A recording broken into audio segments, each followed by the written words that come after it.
You hear the hiss of recycled air as the helmet seals shut around your head. The world outside vanishes, and suddenly you are trapped in a cage of white plastic and breath that echoes too loud in your ears. You are no longer a person. You are no longer a name. You are just one faceless soldier in an endless sea of white, marching to a rhythm that was never yours. You thought you would serve for glory. You thought you would fight for order. But what you find instead is silence. And that silence will follow you for the rest of your life, because this is your life as a stormtrooper in the Empire. So sit back, grab a snack, and let your imagination drift across the stars. And remember, if you enjoy this journey, subscribe, because the story of the galaxy is far from over.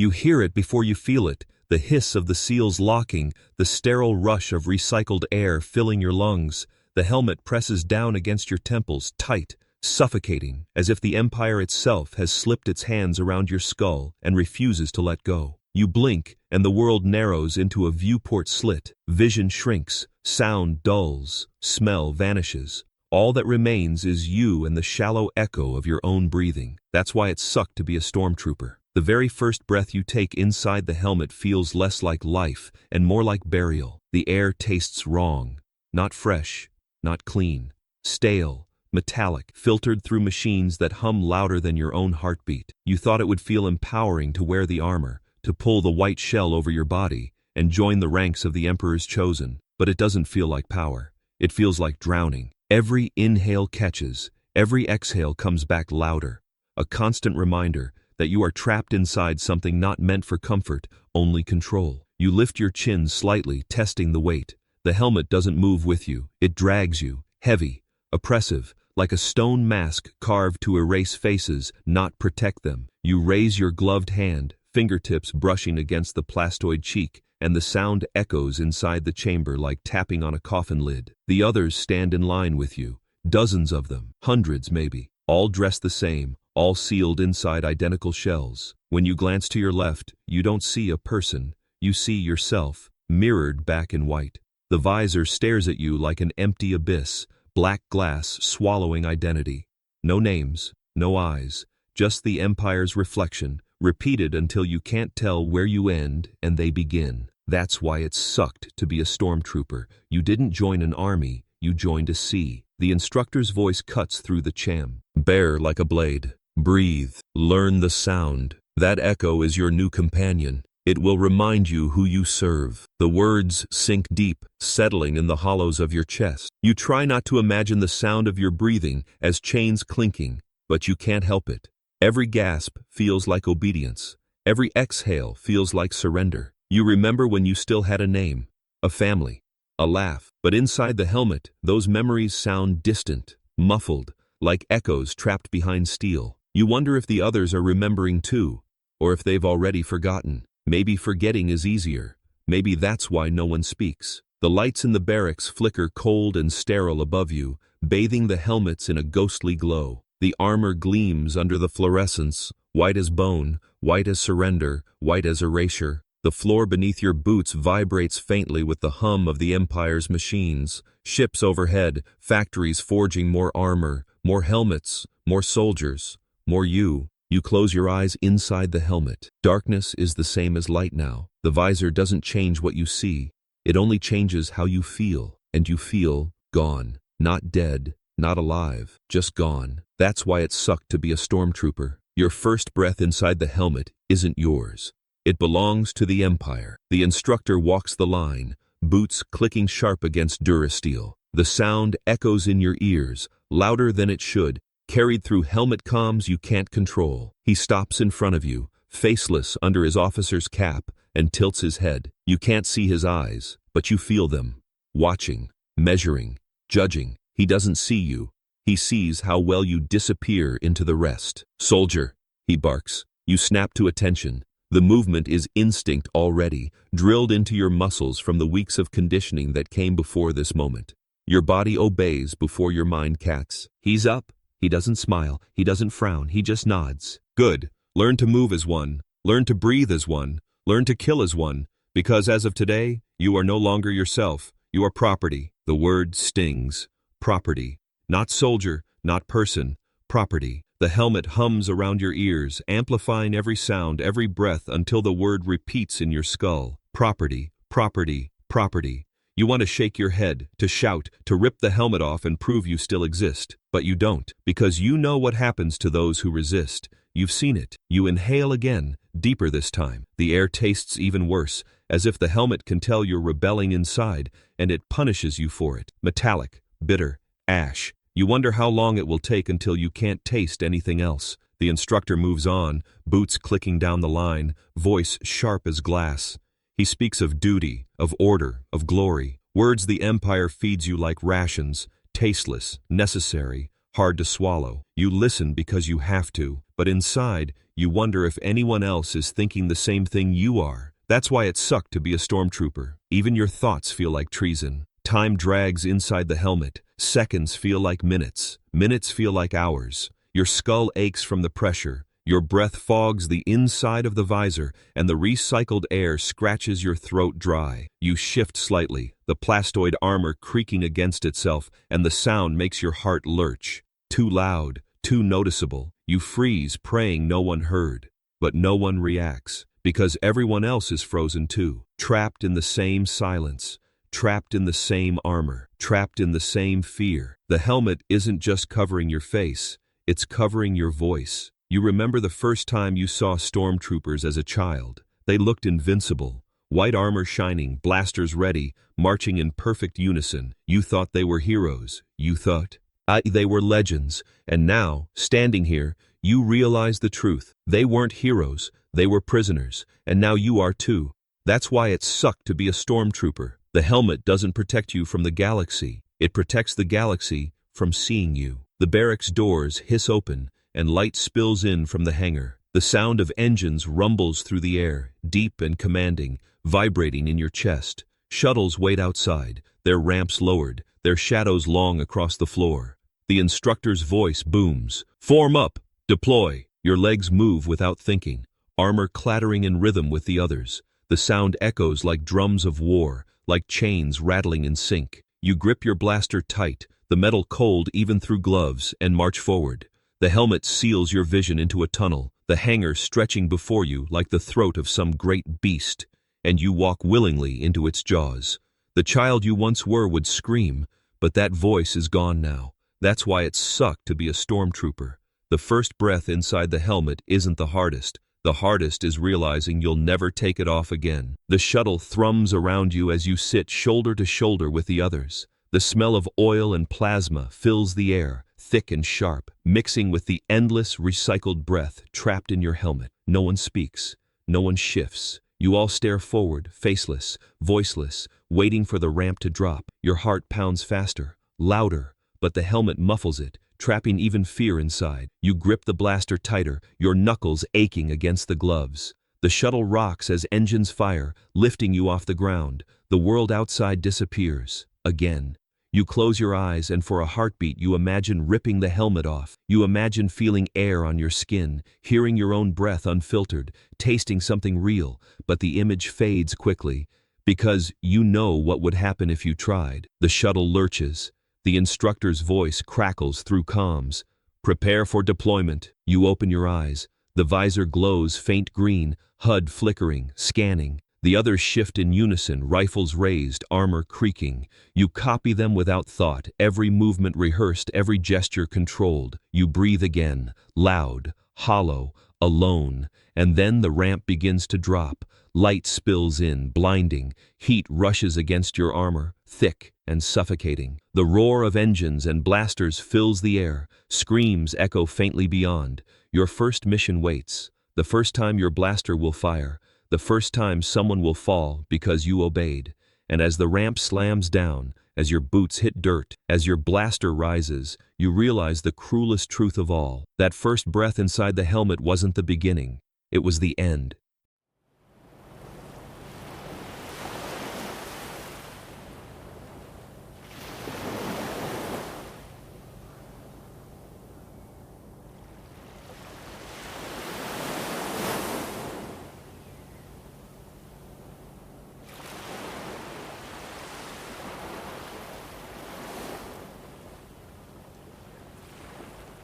It hits you the moment you step into the parade ground, the blinding flood of white.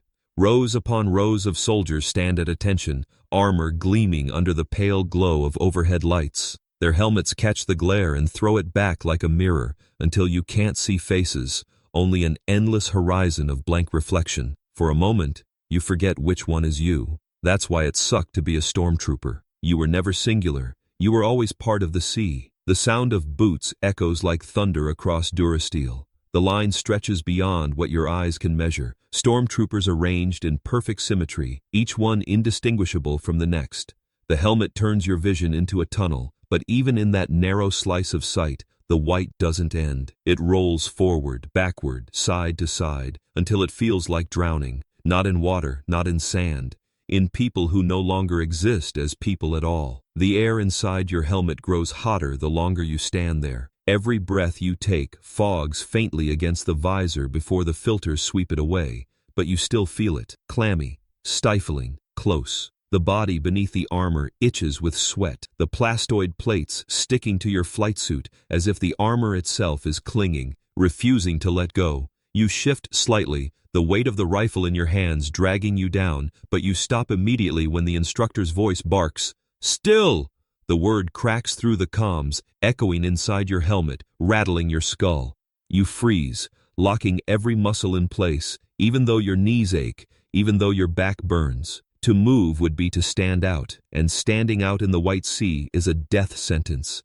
You glance sideways. The trooper beside you is as still as a statue. Their armor gleams, their visor reflects only black. You wonder what their face looks like under there. Are they young like you, or old and tired? Do they miss their family, or have they forgotten them already? You almost whisper, just to ask, but you don't, because words don't belong here, only silence. That's why it sucked to be a stormtrooper. Even your voice is a liability. The instructor paces the line, his boots tapping sharp against the ground, the sound carried through your helmet speakers louder than it should be. He stops every so often, adjusting a trooper's stance, knocking their rifle into position, muttering corrections that echo in your ears until they feel like they're meant for you. You brace yourself, waiting for him to stop in front of you again, waiting for him to tilt your chin or shove your shoulder. He doesn't. He just walks past, his shadow sliding across your armor like the shadow of the Empire itself. You want to breathe deeper, to calm the racing inside your chest, but the helmet makes every breath sound like panic, amplified, mechanical, wrong. You listen to the chorus of 100 other breaths, each one hollow, each one identical. Together, they rise and fall in a rhythm that sounds less like life and more like machinery. The white sea doesn't breathe, it hums. Your thoughts wander, even though you know they shouldn't. You remember standing in a village square as a child, craning your neck to see stormtroopers march past. Their armor shone then too. Their rifles gleamed, their helmets were faceless, terrifying, magnificent. You thought they were legends, you thought they were destiny. But standing here now, in the middle of them, you realize the truth. They were never legends, they were just the same as you, lost in the tide. The white sea shifts when commanded. One word from the officer and thousands of boots slam into Durasteel at once. The sound is deafening, a thunderclap that rattles your bones. The ground vibrates underfoot, the air itself seems to quake, and for a moment you feel something close to awe. Not at the power of the Empire, at the power of obedience, at how completely an army of individuals can erase themselves until only the wave remains. That's why it sucked to be a stormtrooper. You weren't feared because of who you were. You were feared because no one could tell the difference. The drill continues. Left turn, right turn, forward, halt. Each command is answered by the roar of boots slamming down in perfect unity. You don't think anymore. You don't choose. You move because everyone else moves, because to do anything else would be to stand alone. And in the white sea, standing alone is death. Your muscles ache. Sweat runs down your spine, dampening the undersuit, sticking the fabric to your skin. The helmet grows heavier with each passing minute, pressing tighter against your temples. The rifle digs into your palms, unforgiving, cold, but none of that matters. None of that can matter, because weakness isn't allowed here. You march past reflective panels, and for the first time you see the sea from outside. An endless army of faceless soldiers, each one identical, each one empty. And there you are among them, unrecognizable, indistinguishable, already erased. For a heartbeat, you want to scream, but screams don't exist in the White Sea. The instructor's voice cracks again. You are not men. You are not women. You are soldiers. You are stormtroopers. You are the Empire's will made flesh. The words sink like lead. Will made flesh. Not flesh with will, not people with choices, just flesh molded into weapons. You realize then what the armor really is. Not protection, not honor. It's camouflage. It hides what you are so the Empire never has to see. That's why it sucked to be a stormtrooper. The galaxy never looks you in the eyes. It only sees the he. Met. Hours pass, or maybe minutes. Time loses meaning in the march. Commands blur together. Your body aches, but your body isn't yours anymore. It belongs to the White Sea. You march until thought itself dulls, until the pain becomes background noise, until you're nothing but motion inside a shell. The officer stops the line. Silence falls heavy. Your visor fogs with each labored breath. The trooper beside you wavers slightly, knees buckling. You see it. You know the officer sees it too. He steps forward, barking the number. The trooper stumbles again. In seconds, 2 guards drag him away, boots scraping against the floor, armor clattering. He doesn't resist. He doesn't beg. He just vanishes into the sea, swallowed without a ripple. The line closes the gap. The wave flows forward. And just like that, he's gone. That's why it sucked to be a stormtrooper. The sea forgets you faster than you forget yourself. The officer's voice returns, calm, sharp, final. Remember this. You are only strong together. Alone, you are nothing. The words sting, because you know they're true. Alone, you are nothing. And worse, you're forbidden from trying. You march again, the White Sea rolling forward, boots pounding in rhythm, rifles raised in unison. The sound is deafening, overwhelming, all-consuming. You feel yourself dissolve into it, your breath sinking with theirs, your steps indistinguishable, your body just another ripple in the tide. You are no longer you are the sea. And as you march, as the white tide stretches endless before you, you realize the cruelest truth of all. The White Sea never stops. It only swallows.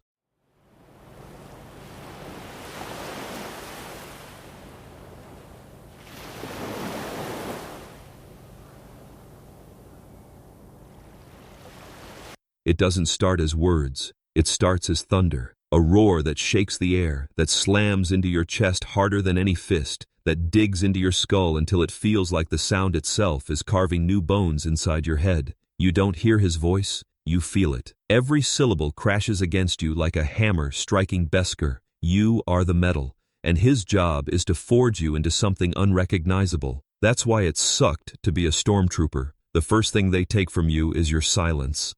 The second thing they take is your will. You stand in the barracks, helmet locked in place, vision narrowed into the green tint of your visor. The line stretches on either side of you, identical soldiers with identical breaths, armor gleaming in sterile light. For a heartbeat, the silence is absolute. So absolute you can hear the hum of the lights above, the faint hiss of filters inside your helmet, the nervous shuffle of boots, trying not to move. Then the voice crashes into the silence. You are nothing. It echoes through your helmet speakers, distorting, amplifying, rattling your eardrums until the words blur into vibration. You don't even know who he's pointing at. It doesn't matter. The truth lands on everyone. You are nothing. Boots slam against the Durasteel floor. The drill sergeant stalks between rows, cape of authority invisible but heavier than any armor. His face is scarred, his jaw sharp, his eyes burning like coals that never cooled. You can't see them clearly through the visor, but you don't need to. You can feel them. His gaze cuts like a blade. He stops in front of a trooper, so close his spit splatters the helmet. What are you? The trooper answers automatically, voice muffled through comms. A stormtrooper, sir. Wrong! The sergeant's roar slams into the air. You are property. You are a tool. You are an extension of the Empire's will. You don't think. You don't question. You just obey. The words sear themselves into your skull, echoing louder than your own heartbeat. You repeat them silently, not because you want to, but because you have to. The rhythm forces itself into your thoughts. A tool, an extension, no thought, no question, only obedience. That's why it sucked to be a stormtrooper. The voice in your head was never yours. It was his. The sergeant stalks down the line, boots pounding like war drums, each step timed to your racing pulse. He stops again. Another trooper. Another question. Who owns you? The Empire owns me, sir. The sergeant slams a fist against the trooper's chest plate, the clang echoing through the barracks. Louder! The Empire owns me, sir. The words sting, even though you didn't say them.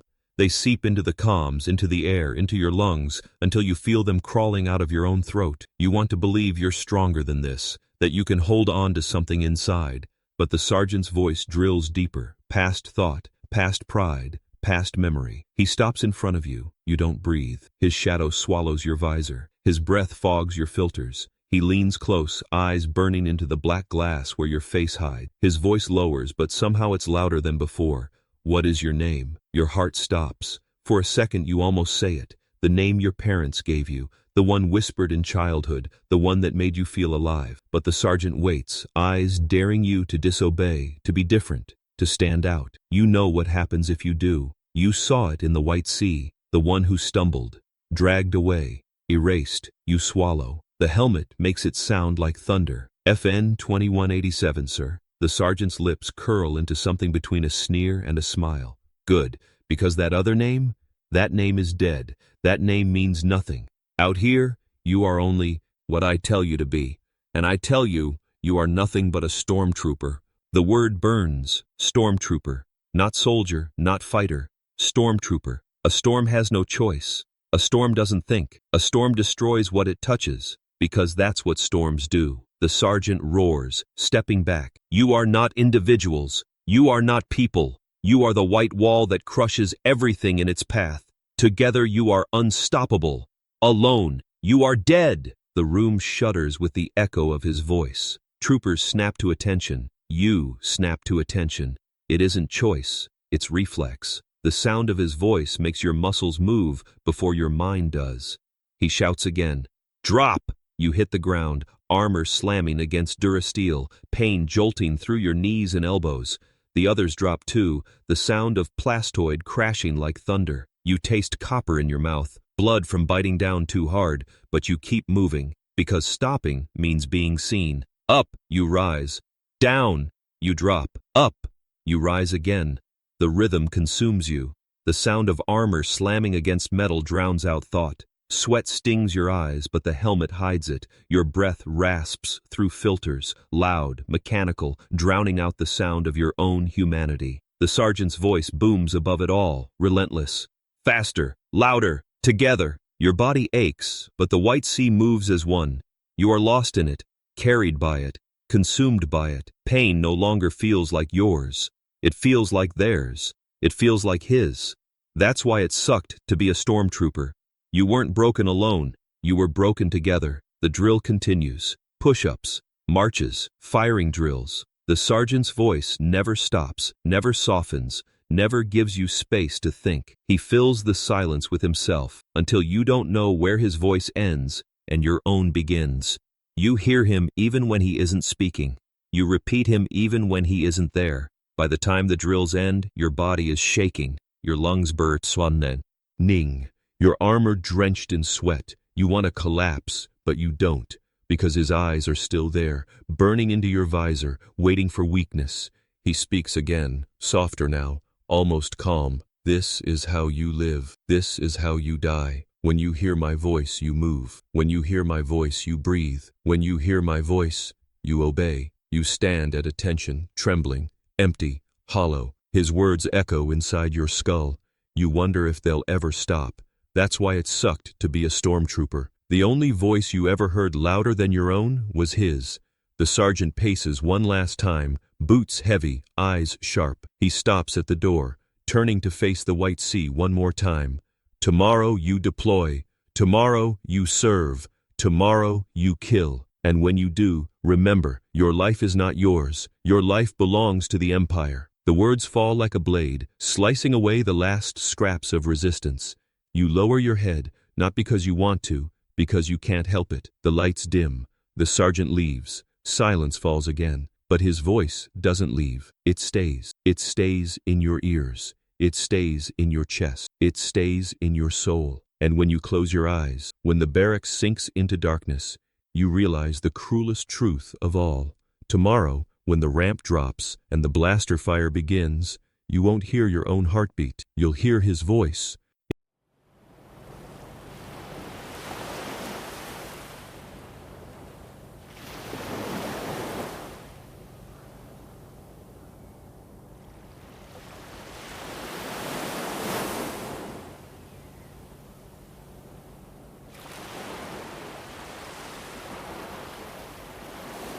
It feels heavier than it looks. The first time the rifle presses into your palms, it's not just cold metal, it's weight. Not the kind you measure in kilos, but the kind that sinks into your bones, the kind that whispers to you in silence. They tell you it's a weapon, they tell you it's protection, but the moment your fingers curl around the grip, you realize the truth. The blaster isn't in your hands, you are in its. That's why it sucked to be a stormtrooper. The weapon isn't yours, it owns you. The sergeant's voice booms through the training yard, sharp as a blade, relentless as a storm. Pick it up, shoulder it, hold it like it's your life because it is. Without it, you're dead. With it, you are the Empire. The rifle hums faintly, energy cells locked inside, power coursing through circuits you don't understand. You lift it, awkward at first, the barrel dipping slightly under its pull. The plastoid armor of your gloves squeaks against the metal, fingers stiff, grip unsteady. The sergeant's shadow looms, his boots crunching against gravel. You force your arms to steady, locking elbows, bracing shoulders, standing as rigid as the white sea around you. The helmet HUD flickers faintly, crosshairs aligning in the center of your visor. Targets spring to life across the range, shapes painted on durasteel, silhouettes meant to look like enemies. They aren't enemies. They're outlines, hollow, empty, but the sergeant's voice makes them real. Fire! You pull the trigger. The sound is deafening, even through helmet filters. A red bolt screams out, slicing across the air, cracking against metal with a burst of sparks. The recoil shudders through your arms, heavier than you expected, rattling bone beneath armor. The smell hits next. Burnt ozone, sharp and acrid, filling your helmet filters until every breath tastes like electricity. You fire again, and again. Each shot cracks through. Each the air. Each recoil digs deeper, each blast leaves you emptier. You aim because they told you to. You fire because he shouted. You hit because missing isn't allowed. That's why it sucked to be a stormtrooper.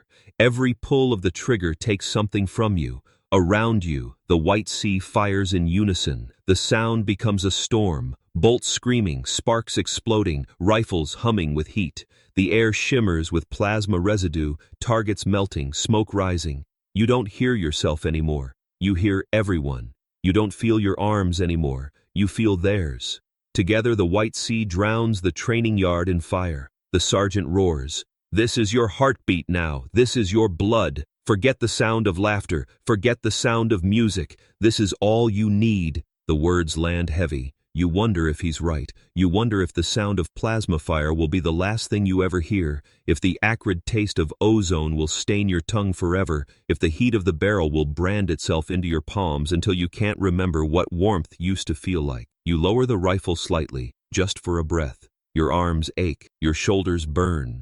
The helmet fogs faintly from the heat building inside. You feel sweat roll down your temple, but you can't wipe it away. You can't scratch. You can't breathe deep, you can only grip tighter. The sergeant notices. He always notices. He stalks forward, voice like thunder. What's wrong, trooper? Too heavy for you? You think the enemy will wait while you rest? You think the rebellion will give you a moment to wipe your brow? He slams a fist into your chest plate, the clang ringing in your ears. No, you hold, you fire, you obey. Or you die. His words sting more than his fist. You raise the rifle again, locking elbows, bracing shoulders. You fire, Red bolts scream out, sparks showering against targets, smoke stinging your throat. You keep firing, even when your arms shake, even when your vision blurs, even when you feel like collapsing, because stopping isn't allowed. That's why it sucked to be a stormtrooper. The blaster doesn't stop for you. You stop for it. Hours blur together, drill after drill, target after target, moving, kneeling, firing. Your body obeys before your mind can catch up. The rifle becomes extension, reflex, muscle memory. The sound no longer startles you. The recoil no longer jars you. It feels natural now, too natural.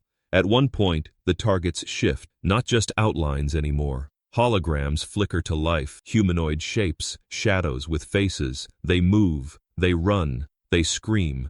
The sergeant's voice booms again. Fire! You hesitate. Just for a second. The hologram looks too real. Its face is twisted in terror, hands raised. It looks alive. Your finger hovers on the trigger, your chest tight. But then you hear it, the voice, louder than thought. Fire! You pull the trigger. The bolt cuts through the hologram's chest. It collapses, flickering, vanishing into smoke. Your stomach twists, your throat burns. The helmet hides it, muffles it, buries it. But you know what just broke inside. That's why it sucked to be a stormtrooper.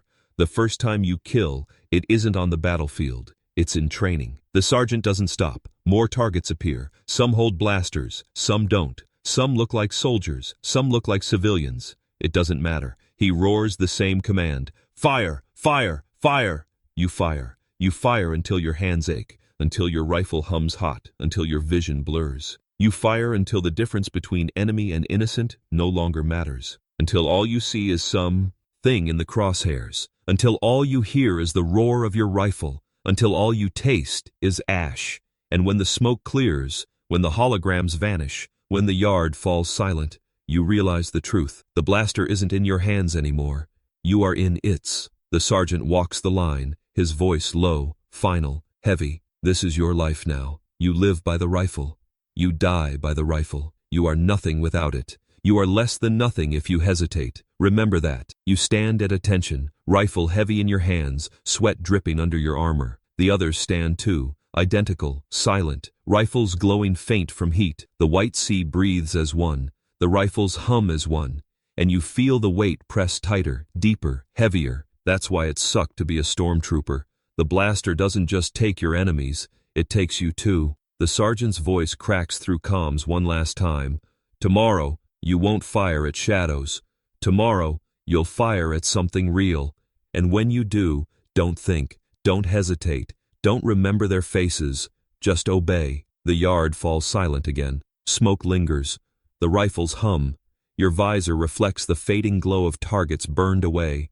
And in that silence, in that suffocating heat, in that hollow space between breaths, you realize the cruelest truth of all. Tomorrow, when you fire, the target won't vanish in smoke. Tomorrow, someone will.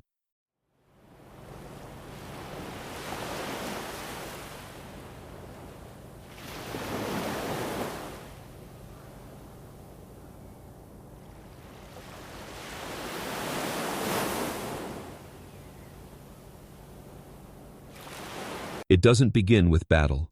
It begins with hunger, the kind that gnaws at you in silence, low and steady, a dull ache that feels less like emptiness and more like punishment. You thought the hardest part of being a soldier would be the battlefield, the blasters, the explosions, the blood. But here, inside the barracks, far from the front lines, you learn the crueler truth. The Empire doesn't just starve you of food, it starves you of everything that makes you human.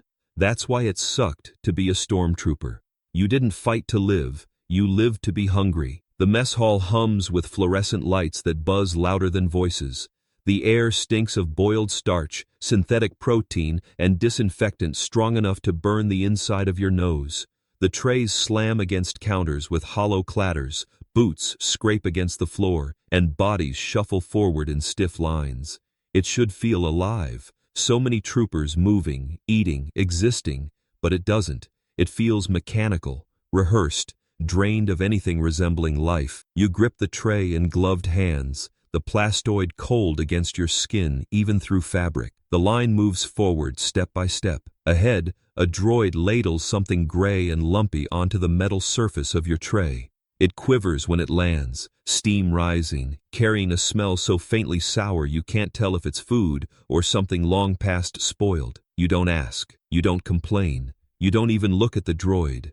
You just move forward. The tables stretch long, metallic, unforgiving. You sit shoulder to shoulder with troopers you don't know, troopers you will never know. Their helmets are off, but their faces blur together. Shaved heads, hollow eyes, cheeks sunken from exhaustion, names long gone, replaced by numbers. You wonder if they see the same thing in you, an emptiness where a person should be. You lift the fork. The taste is worse than the smell. Chal, kai, bitter, faintly metallic. It clings to your tongue, coating your throat, sitting heavy in your stomach like a stone. You chew because you must. You swallow because hunger is worse. Every bite reminds you that the food is not meant to nourish. It is meant to sustain. Barely. Enough to march, enough to shoot, enough to obey. Never enough to feel alive. That's why it sucked to be a stormtrooper. Even the food reminded you that you were just fuel for the machine. Around you the sound is not laughter, not conversation, just chewing, just trays scraping, just boots shifting, a cough here, a sniff there. The silence is heavier than noise. You glance down the row. A trooper stares blankly at his tray, spoon halfway to his mouth, eyes empty, lost somewhere else. Another eats too fast, shoveling in mouthfuls like an animal. No one speaks. Words don't belong in hunger. Your stomach growls even as you eat, unsatisfied, restless. The gray paste fills space but never fills need. You remember meals before this life. Warm bread, spices sharp on your tongue, laughter echoing across tables. You remember taste, and that memory hurts worse than hunger because it reminds you of what you've lost. The officer patrols the edges of the hall, hands clasped behind his back, boots clicking sharp against metal. He doesn't eat. He doesn't sit. He just watches. His gaze sweeps over the rows of troopers like a hawk circling prey. His presence is louder than the silence, a weight pressing down on every table. No one dares whisper under it. No one dares break rhythm. You push another bite past your teeth, forcing it down. It sticks in your throat. You choke slightly, coughing. The sound echoes in your helmet speakers when you lower the fork. Heads turn, eyes flicker toward you, then away just as fast. No one offers help. No one dares. You are alone in the white sea, even here, especially here. That's why it sucked to be a stormtrooper. Even hunger couldn't make you human again. The droid rolls by, collecting trays from those who finish early. Its mechanical arms scrape metal against metal, loud and harsh. You slow down, dragging out the last bites, not because you enjoy them, but because finishing means nothing left, just silence, just the ache returning. Across the table, a trooper lowers his fork. His hands tremble slightly. You notice, even if no one else does. His eyes flicker to yours just for a heartbeat. There's something there, a question, a plea, a spark of connection, and then it's gone. He drops his gaze, stares at the tray, lifts another bite. The moment vanishes, swallowed by silence. You realize then that hunger isn't just in the stomach, it's in the soul. You aren't starving for food, you're starving for connection. The officer barks suddenly, his voice sharp. Enough! Chairs scrape, boots slam, trays clatter. Everyone rises at once, lines forming instantly, silence breaking only into rhythm. You rise too, your tray heavy in your hands, the taste still coating your tongue. The officer strides past, gaze cutting through you like a blade. You don't look at him, you don't look at anyone, you march. The trays clang into collection bins. The droids whisk them away, already preparing the next round of the same gray paste. You file out, boots echoing in unison, the white sea flowing back toward the barracks. The hunger doesn't fade, it lingers. Not just in your stomach, in your chest, in your throat, in the space where laughter used to live. That's why it sucked to be a stormtrooper. The barracks never filled you.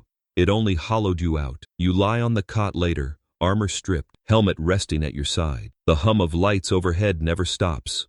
The smell of sweat and oil hangs heavy in the air. The cot is thin, the blanket thinner. You stare up at the ceiling, stomach restless, throat dry. Around you, other troopers shift, breathe, snore, but no one speaks. No one dreams aloud. The silence of the barracks is deeper than the silence of the mess hall. You close your eyes. You try to imagine real food, a warm meal, a smile across a table. You try to imagine laughter filling the air. But the image doesn't hold. The barracks swallows it. The hunger swallows it. You are left with emptiness. The officer's words echo faintly from earlier drills. Without your blaster, you're dead. Without your armor, you're nothing. You wonder if he forgot to mention food, or maybe he didn't forget. Maybe the Empire already knows. You don't need to be full to obey. You just need to be empty enough to never fight back. And in that silence, in that restless ache, you realize the cruelest truth of all. The Empire doesn't fear starving you. It fears feeding you. Because a fed soldier might remember they're human.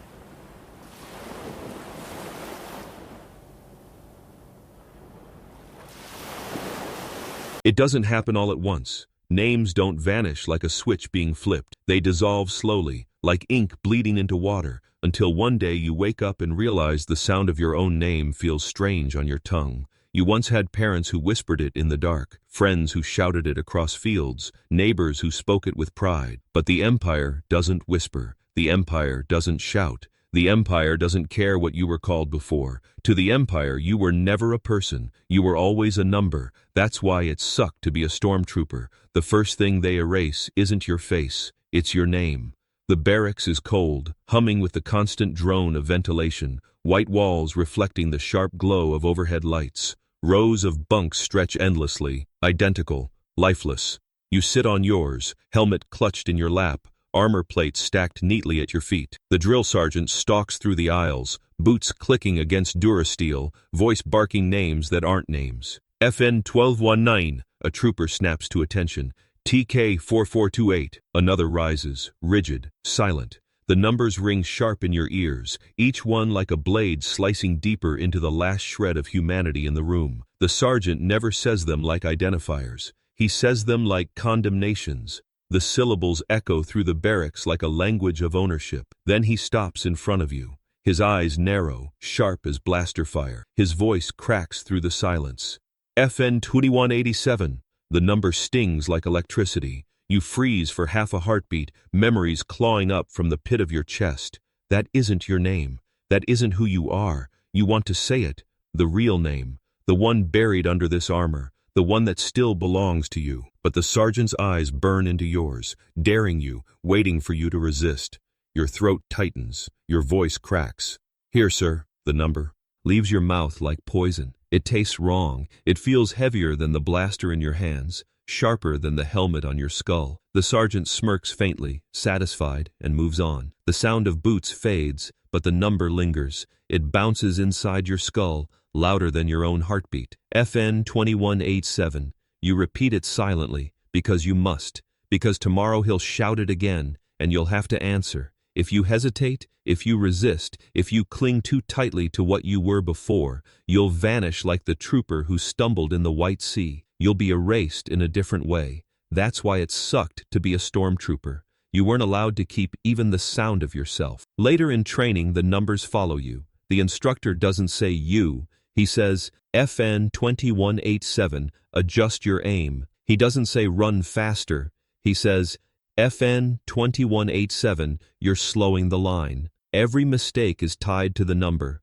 Every failure branded into you. It stops being something they call you and starts becoming something you believe. At night, lying on the cot, you whisper your old name under your breath, just once, quiet enough the others won't hear. It sounds strange, foreign, like a word from a language you forgot. You try to say it again, louder this time, but the number drowns it out. You hear it in the sergeant's roar, in the officer's orders, in the comms crackling inside your helmet. You hear it until you can't tell the difference anymore. The hunger from the barracks gnaws at you still, but now it's joined by something worse. the hollow space where your name used to live. You close your eyes and try to picture someone calling it. You can't. All you hear is the number.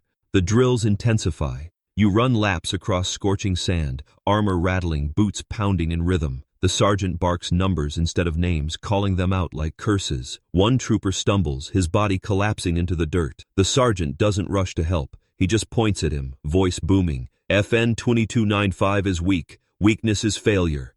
The others march on. The sea flows forward. The number lies still in the dust. You don't look back. You don't dare. But inside you wonder, did he once have a name that wasn't digits? Did someone whisper it to him once, long ago? Did he forget it too? That's why it sucked to be a stormtrooper. Numbers die easier than people. Weeks pass. Drills blur. The number becomes reflex. The officers bark it. The sergeant roars it. The squad repeats it. You answer before thought, not because you want to, because you must, because hesitation is danger. In the mess hall, a droid calls numbers for rations. The line shuffles forward, helmets under arms, trays in hand. FN 2187, the droid chirps. You step forward, voice automatic. Here. The tray clatters into your hands, filled with the same gray paste. You walk to the table, sit among the others. No names, no laughter, just numbers echoing across the room like a grim inventory. You chew the tasteless food, staring at the surface of your tray. Your reflection stares back at you in dull metal, pale and hollow. You whisper your old name again, so soft it's almost a thought. But this time, it feels weaker, smaller, like it doesn't belong to you anymore. Later that night, you dream, not of home, not of faces, not of the past.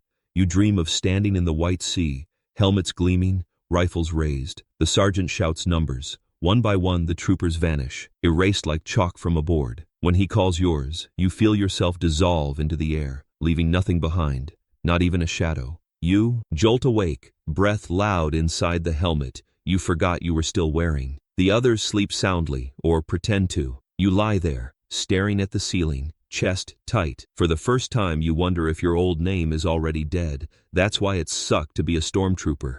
The only identity you were allowed to keep was the one they gave you. The next morning, drills begin again. The squad lines up on the parade ground, rifles clutched, boots locked in place. The officer paces before you, cape trailing, voice sharp. You are not soldiers, you are not individuals, you are designations, you are assets. And assets do not think, assets do not question, assets do not remember. The words hammer into you, heavier than the rifle, sharper than the armor. You feel your throat tighten again, the urge to scream your name clawing at your chest. But you don't. You stand still. You breathe shallow. You let the number settle deeper. The officer stops in front of you, eyes cold. He tilts his head, almost curious. What are you, trooper? The answer leaves your mouth before you can stop it. FN 2187, sir. He nods once, moves on, and you stand there, rifle heavy, armor suffocating, visor reflecting the endless line of soldiers around you. You repeat it again silently, the number echoing louder than your heartbeat. FN 2187, you are the number now. And as the line marches forward, boots pounding in unison, rifles raised, you realize the cruelest truth of all. The number doesn't just replace your name, it erases the person who once carried it.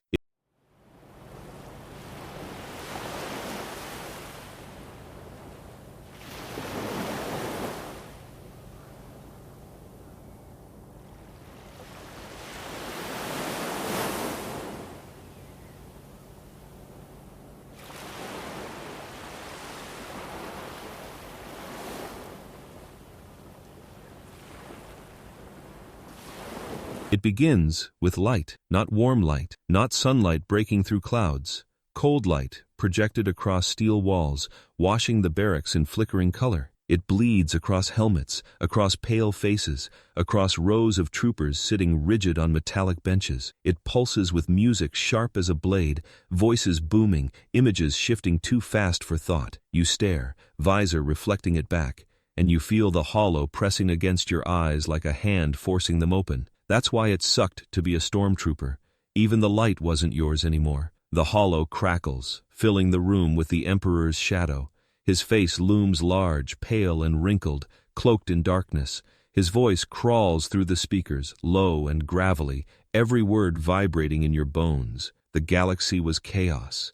The galaxy was weak until the Empire. His words echo inside the helmet, louder than your own heartbeat. You want to look away, but you can't. No one can. The images shift, worlds burning, then rebuilt with shining spires. Fleets of star destroyers rising from clouds, sunlight glinting off steel. Troopers march in perfect rows, blasters raised, armor gleaming. The music swells, drums pounding, brass blaring. The message isn't subtle. The message doesn't need to be. Order, strength, victory. You glance sideways just for a breath. The trooper beside you stares forward, eyes glassy, lips parted. His face glows in the holos light, shadows flickering across hollow cheeks.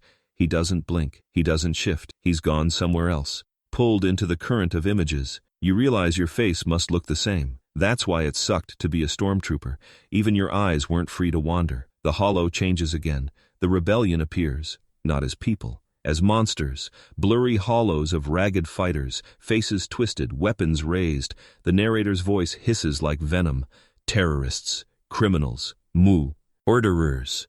They threaten your peace, they threaten your family, they threaten everything the Empire has built.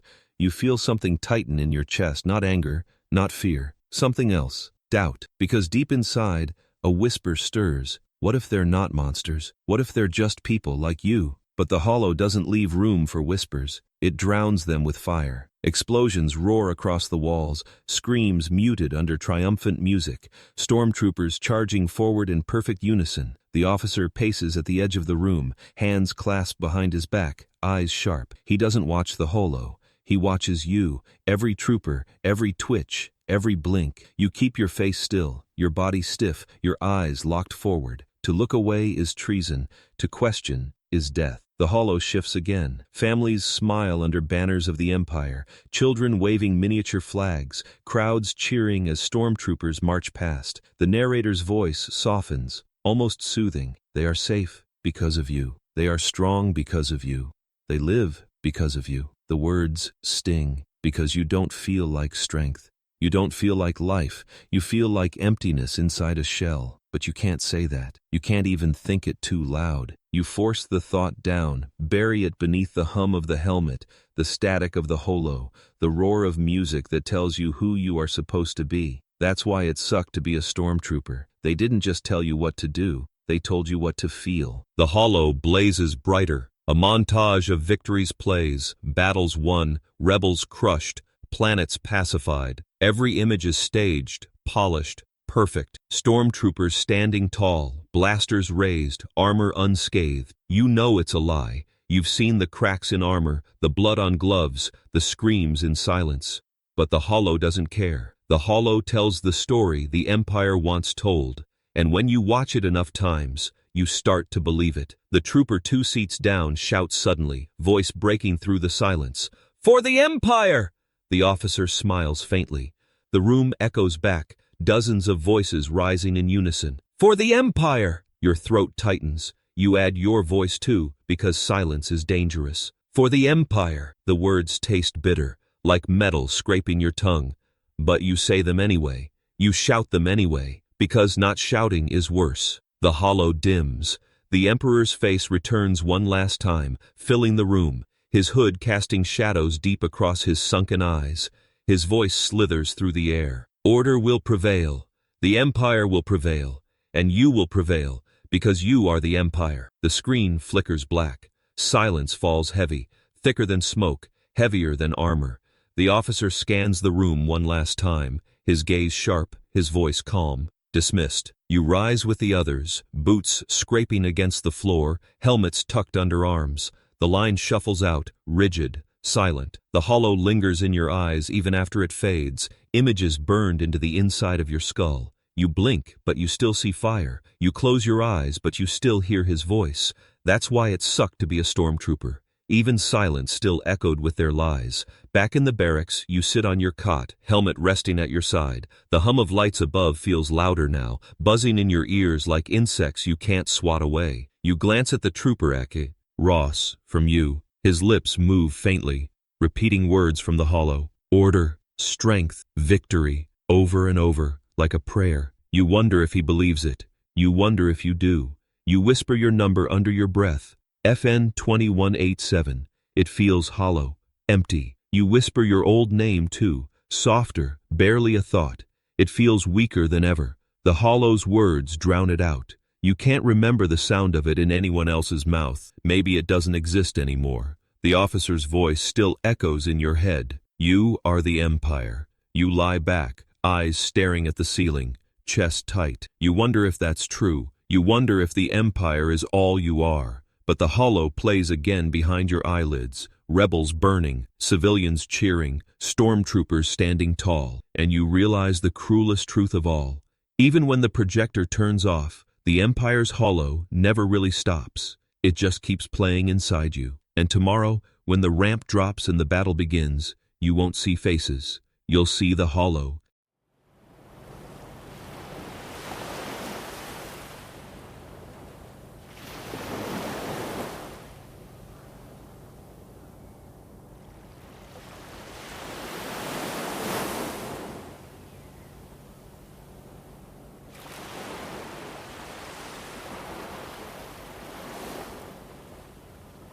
It's the smell that reaches you first, not the roar of engines, not the clash of blasters, not even the screams. It's the smell, sharp, choking, unmistakable.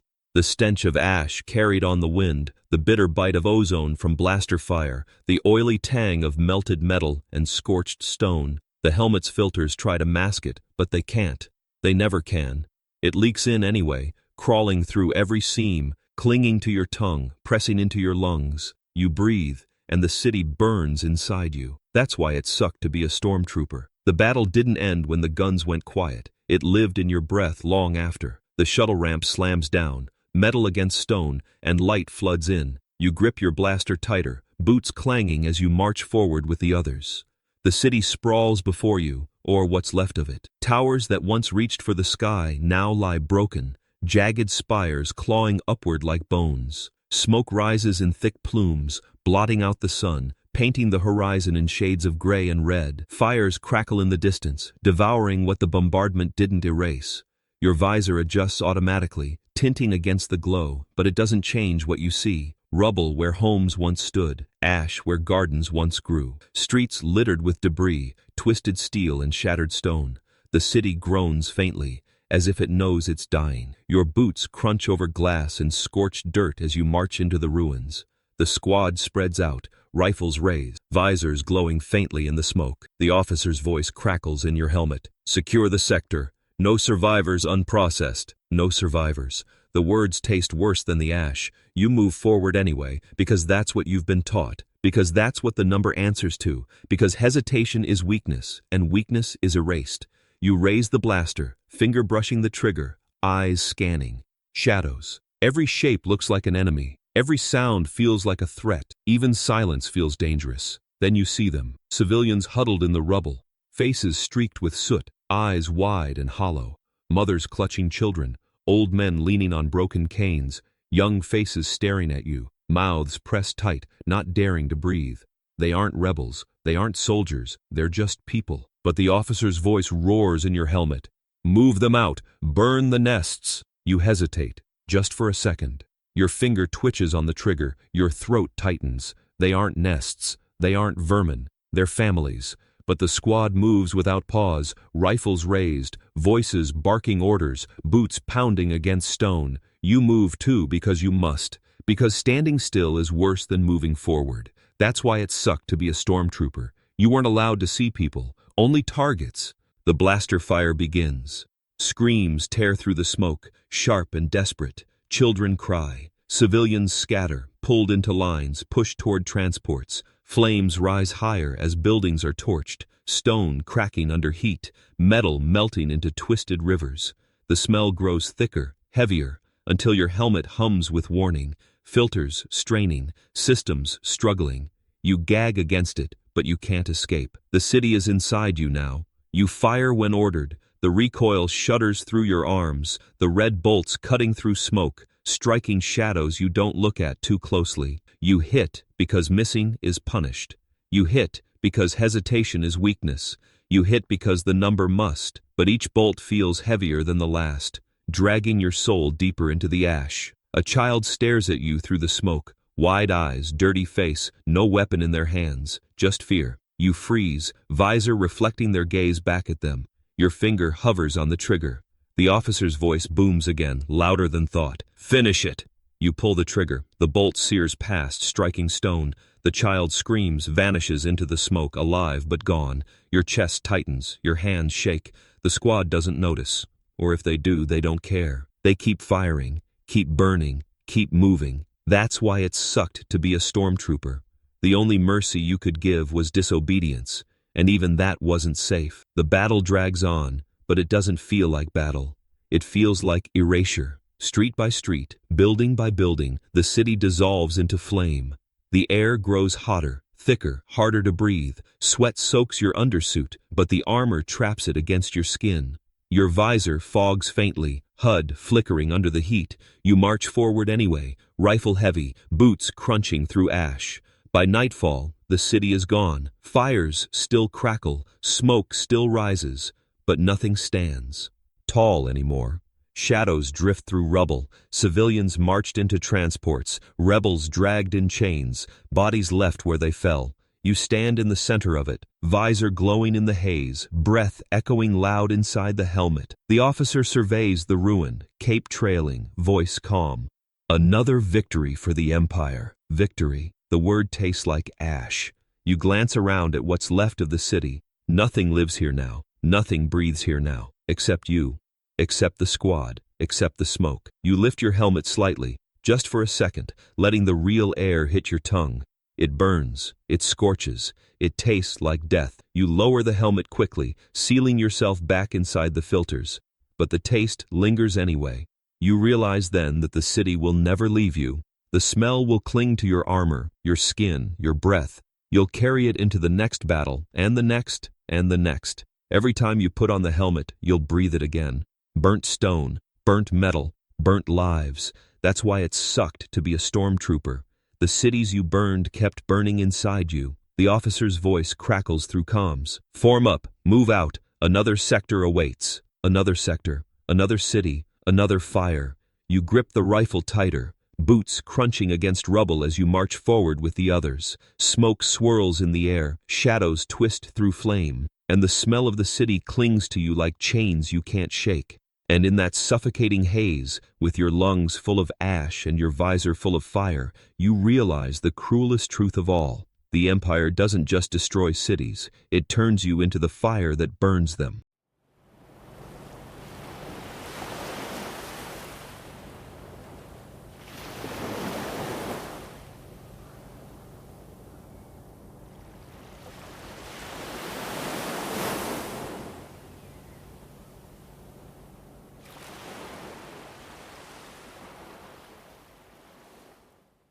It starts simple, a voice crackling through your helmet, sharp, calm, unquestionable. Move, and you move. Fire, and you fire. Stand down, and you freeze. The words don't feel like instructions, they feel like gravity. You don't think about them, you don't measure them, you obey them, because disobedience isn't just dangerous, it's unthinkable. That's why it sucked to be a stormtrooper. The moment you stopped questioning was the moment you stopped being human. You march down the blackened streets of another ruined city, smoke still curling from collapsed towers, rubble crunching under your boots. The squad moves in perfect formation, rifles raised, visors glowing faintly in the haze. The officer's voice cuts through the comms, cold and precise. Clear the sector. Eliminate resistance. You don't pause. You don't ask who the resistance is, or where. You move, rifle steady, visor scanning shadows.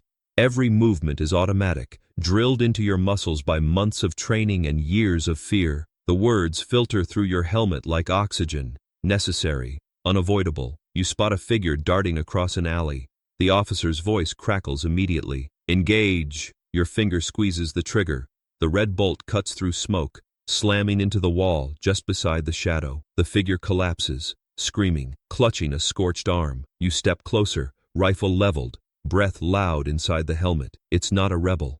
It's a man, just a man, dirt-streaked, clothes torn, eyes wide with terror. You freeze, just for a heartbeat, but the officer's voice snaps like a whip. Finish it! Your chest tightens. The man's eyes plead through the smoke, not a word spoken but 1,000 screams echoing in silence. You want to lower the rifle. You want to hesitate. You want to stop.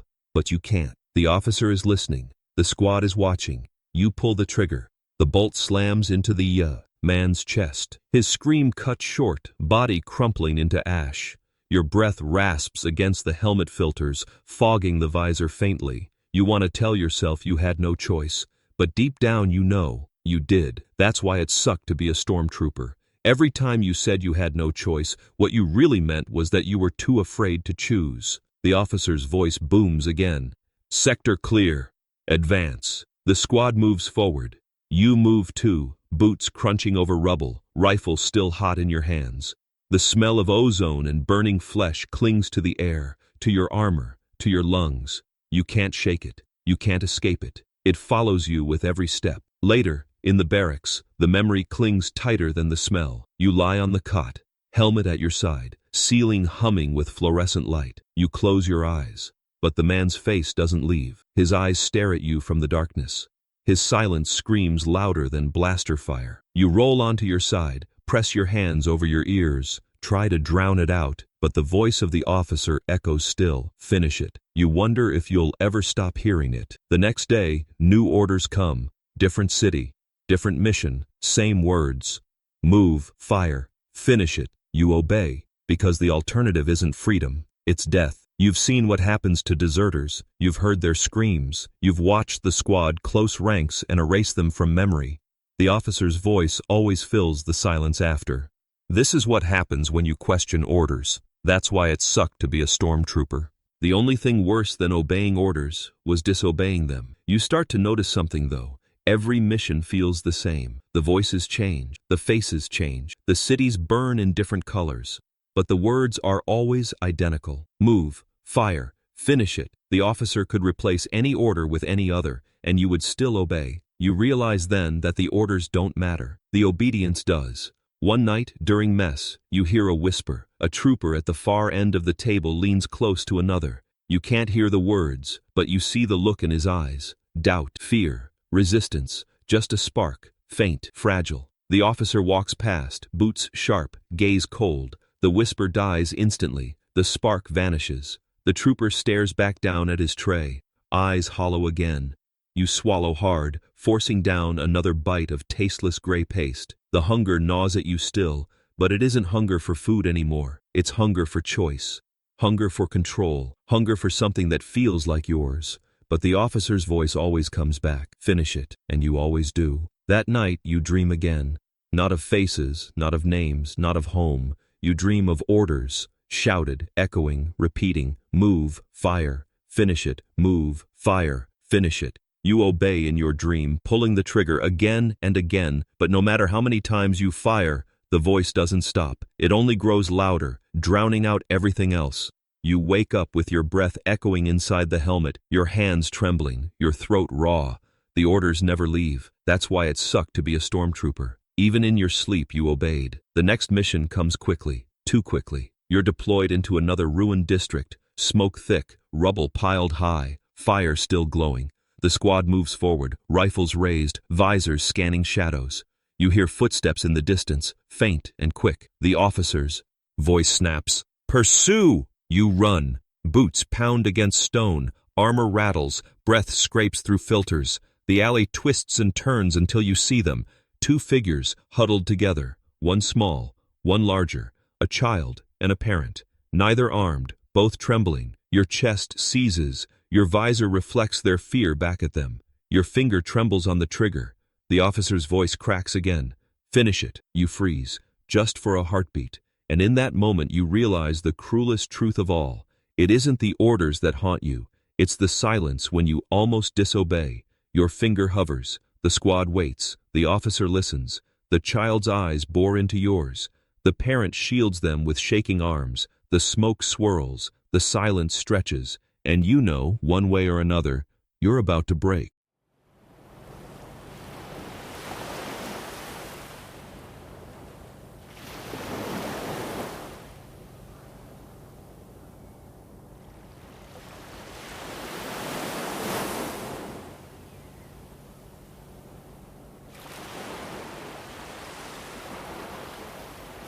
They tell you it's a victory. The officer's voice cuts through the haze, sharp and triumphant. His cape drags over cracked stone as he surveys the ruins, lips curling in satisfaction. Another city pacified, another rebellion crushed, another victory for the Empire. His words ring out over the smoking rubble, over the wails of prisoners being herded into transports, over the silence of those who will never speak again. The squad stands rigid, rifles lowered, armor glowing faintly in the firelight, and you stand among them, blaster still warm in your hands, visor reflecting flames. You want to feel something, pride, relief, purpose, but all you feel is hollow. That's why it sucked to be a stormtrooper. The victories weren't yours. They were graves you dug with your own hands. The air is thick with smoke, bitter and acrid, clinging to your filters until every breath tastes like ash. Fires still burn in the distance, devouring what little remains of homes and streets. You hear the crackle of flames, the groan of collapsing walls, the faint sobs of survivors being dragged into lines. Somewhere, a child cries. Somewhere else, the sharp snap of a blaster silences another voice. The officer doesn't flinch. The squad doesn't react. You don't move. You just stand there, armor heavy, soul heavier. The civilians are loaded into transports, wrists bound, eyes empty. They march without resistance, too broken to fight, too frightened to speak. You watch them shuffle past, faces streaked with dirt, cheeks hollow from hunger, lips cracked from smoke. None of them look at you, not directly. They stare at the ground, at the rubble, at anything but the helmets. Because helmets aren't faces. Helmets are fire. Helmets are death. You wonder if they're right. The officer raises a gloved hand, signaling the end. Sector secure. Extraction inbound. The words should feel like relief. Instead, they feel like chain. You march back to the shuttle with the squad, boots crunching over rubble, rifles slung against armor. The ramp lowers, engines humming, heat washing against your skin through plastoid plates. You step inside, the air even staler than the smoke outside, metallic and suffocating. The ramp closes, sealing the city behind you. The shuttle rises. The fires shrink into glowing embers. The city dissolves into smoke. You leave it behind, but you don't feel lighter. You feel heavier, as if every ruined street, every broken body, every silenced voice has been loaded into your armor, pressing down with every breath. That's why it sucked to be a stormtrooper. You never left the battlefield. The battlefield always came with you. Back in the barracks, the lights hum, bright and sterile, reflecting off white walls and cleaner armor. The droids scrub the scorch marks from your chest plate, but you still feel the heat. The helmet gleams again, but you still smell the smoke inside it. You sit on your cot, blaster resting against the wall, helmet beside you. The others sit too, silent, unmoving. No one speaks of what just happened. No one dares. Instead, the holo plays again. Bright images flood the walls. Stormtroopers standing tall, cities rebuilt, civilians cheering under banners of the Empire. The narrator's voice booms, smooth and confident.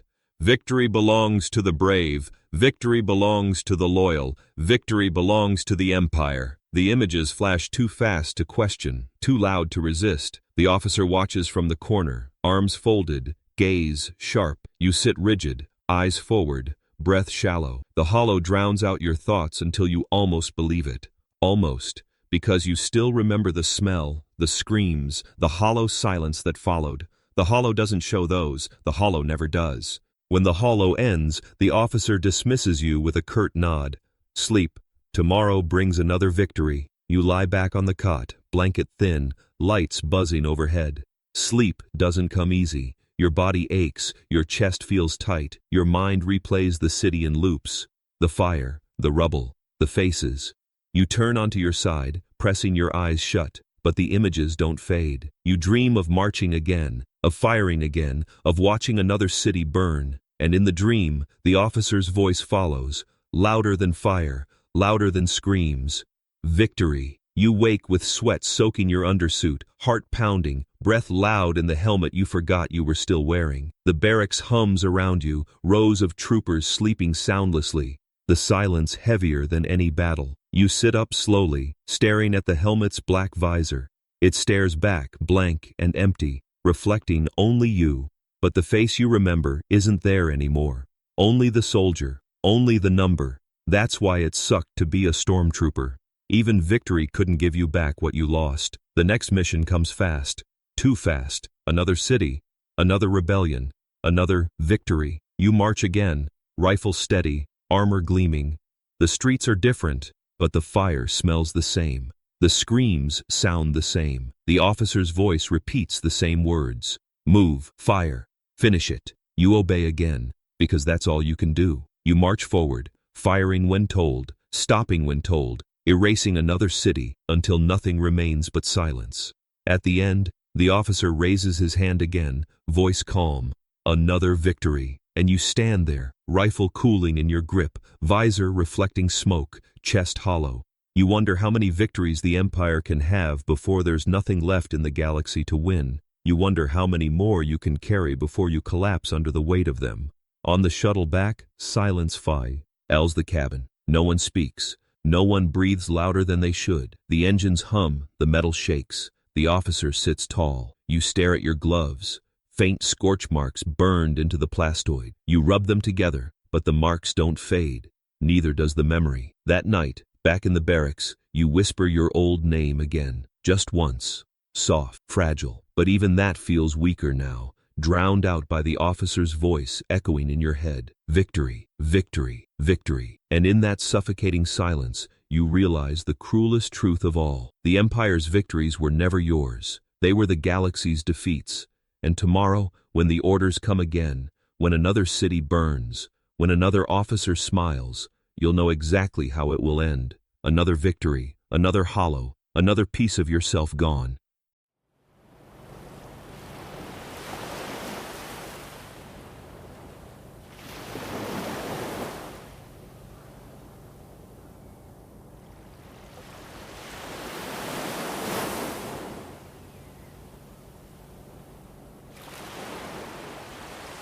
It's strange the first time you notice him, not his armor, because it's the same as yours, not his voice, because it's always filtered through comms, metallic and hollow, not even his face, because you don't see faces anymore. What you notice is the silence between you, a silence that feels less empty when he's near. You don't know why, you don't know how, but in a sea of nameless soldiers, there's something about the trooper beside you that doesn't feel like nothing. That's why it sucked to be a stormtrooper. The closest thing you had to family was someone you weren't even supposed to know. You march through smoke again, rifles raised, boots crunching against rubble. The squad moves as one, but your visor keeps flicking to the trooper on your right. His number crackled once over comms, TK 4219. Just digits, another designation, but the way he moves feels familiar, human. When the officer barks orders, he obeys like you do, quick and sharp, but you notice the hesitation, the almost imperceptible pause before his rifle fires. You notice because you've felt it too. Later, back in the barracks, the rows of cots stretch in silence, helmets resting on lockers, armor stacked neat. You lie on your cot, staring at the ceiling when you hear it, the faintest whisper. A voice, real, unfiltered, raw. Rough day. You freeze. Words aren't spoken here. Not like that. Not when officers patrol. Not when ears are always listening. But the whisper continues, soft enough that maybe only you can hear. You all right? Your throat tightens. You want to answer. You want to say anything, but your voice feels rusted, locked away after so many silences. You glance sideways. TK 4219 lies on his cot, eyes open, staring at the ceiling just like you. He doesn't look at you. He doesn't need to. The whisper hangs there, fragile like a bridge across an abyss. Finally, you whisper back, I'm fine, this how it.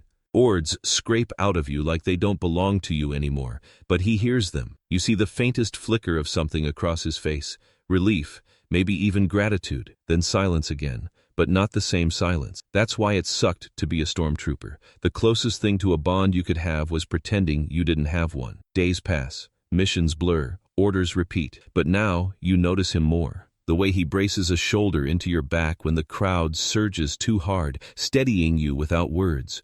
The way his rifle fires a split second after yours, always echoing, always near. The way, when the officer's gaze sweeps the line, he stands tall, but when it passes, his shoulders sag for just a breath. The way he glances at you sometimes, just long enough to remind you he's still there. You start to wait for him. At mess, you sit where you know he'll sit. At drills, you fall in line beside him. On missions, you angle yourself so that his armor reflects in your visor. No one notices. No one cares. You are numbers. You are replaceable. But to you, he's not just a number. To you, he's the only proof that you haven't disappeared completely. One night, the whispers return.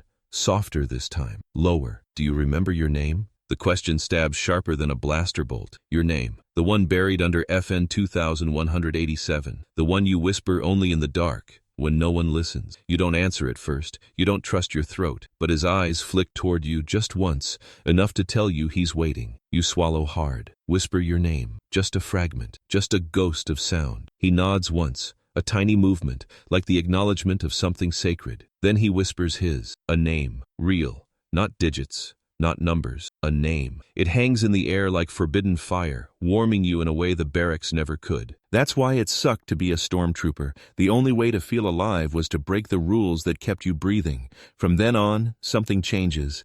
You're still troopers, still armor, still rifles, still obedience. But beneath it, a thread weaves between you, invisible and unspoken. When the officer's voice roars, you both hear something else under it. When the holo blares lies, you both glance down at the same moment. When the city burns, you both hesitate on the same shadow, the same face. You never say it. You never could. But you know. He knows. He is your brother. Not by blood, not by name, by survival. The missions get harder. The streets get bloodier. The orders get colder. But beside you, he never falters. He covers you when blaster fire rains heavy. He steadies you when rubble shifts beneath your boots. He nudges you forward when hesitation freezes your finger on the trigger. He never speaks of it. He never asks for thanks. But you give it anyway, in silence. That's why it sucked to be a stormtrooper. Your humanity only survived in the cracks of silence the Empire couldn't crush. Then comes the day. The ambush. Blaster fire screams from rooftops, red bolts cutting through smoke. The squad scatters. Officers shouting, civilians running. You dive for cover behind shattered stone, rifle clutched, breath ragged in the helmet. Beside you, TK 4219 crouches low, visor glowing in the haze. His voice crackles faintly through private comms, low enough no one else hears. We're pinned. You nod, even though he can't see it. The rubble shakes under impacts, dust falling into your visor, coating your throat in grit. You fire blindly, bolts hissing through smoke. The officer roars orders, demanding advance, demanding fire. But you can't move, you can't breathe. Then he does it. He rises just enough, firing clean, drawing the rebels' fire toward him, giving you a chance to move. The bolts scream past, sparking against his armor, rocking him back. You lunge forward, pulling him down just as another blast scorches the wall above. Your chest pounds, breath scraping, hands trembling. You shout his name, his real name, without thinking. It bursts from your throat, raw and desperate, louder than you've ever spoken it before. He looks at you through the visor. For a heartbeat, the world stops. Blaster fire fades, smoke clears. It's just you and him, armor pressed against rubble, breath echoing together. He nods once, as if to say, I'm still here, and in that moment you realize the cruelest truth of all. The Empire can strip you of your name, it can bury you in numbers, it can drown you in silence, but it can't erase the brother beside you, not yet. And as the firefight rages, as the officer screams, as the rebels close in, you feel the weight of what comes next pressing down harder than armor ever could. Because in a world where obedience is survival, you know the most dangerous thing the two of you carry isn't your rifles, it's each other.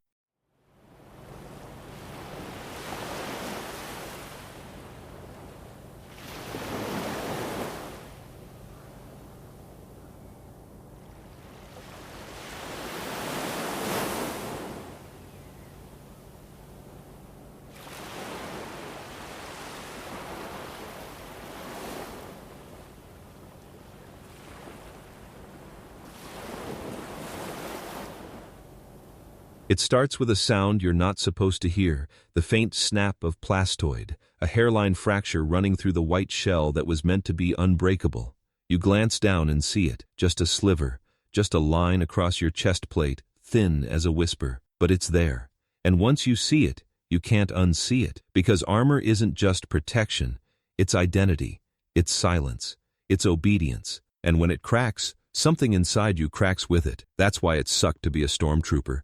Even when the armor broke, you were the one who bled. The battle had been chaos. Blaster fire raining from rooftops, smoke flooding streets, civilians scattering like shadows. You marched through it, rifle hot, visor tinted, heart hammering inside a chest you no longer felt belonged to you. A blast hit close, sparks showering across your armor, stone exploding against your shoulder. You stumbled, fell hard against rubble, the world ringing in your ears. When you rose, the crack was there. You didn't notice it first. Not until later, back in the shuttle, engines humming, officers silent, squad rigid. You sat against the wall, helmet locked in place, rifle across your lap. Your hands brushed the chest plate, and you felt it, jagged, wrong. You tilted the armor just enough for the light to catch. A fracture ran across it like lightning frozen in white. Your stomach clenched, not from fear of the injury. You were fine. It was deeper than that. Because the armor was supposed to be perfect, indestructible, identical, but now it wasn't. Now you weren't. The others didn't notice, or maybe they pretended not to. Their helmets faced forward, visors blank, silence heavier than the engines. You ran your glove across the crack again and again, as if you could smooth it out, erase it, pretend it wasn't there. But every touch reminded you of the truth. You were broken. That night in the barra, you stripped off the plates one by one.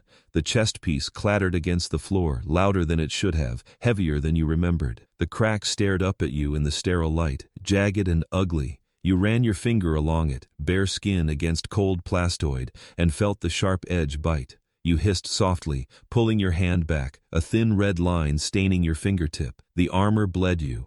That's why it sucked to be a stormtrooper. The thing meant to protect you was the first thing to hurt you. You tried to hide it. You stacked the chest plate beneath the others, angling it so the crack faced down. You polished the helmet until it gleamed, scrubbed the gauntlets until they shone.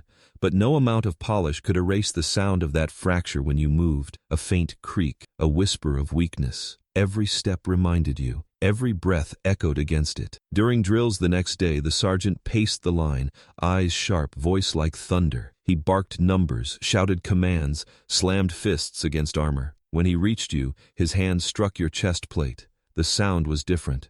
A hollow ring, a faint echo. His eyes narrowed. For a heartbeat, you thought he heard it, thought he knew. But then he moved on, boots clanging, voice booming at the next trooper. You exhaled slowly, shoulders trembling. The crack was still yours alone. But it wasn't just in the armor anymore. It was in you. You started to notice other cracks. The hesitation before pulling the trigger. The whispers between cots in the dark. The glances exchanged between helmets when the officer's back was turned.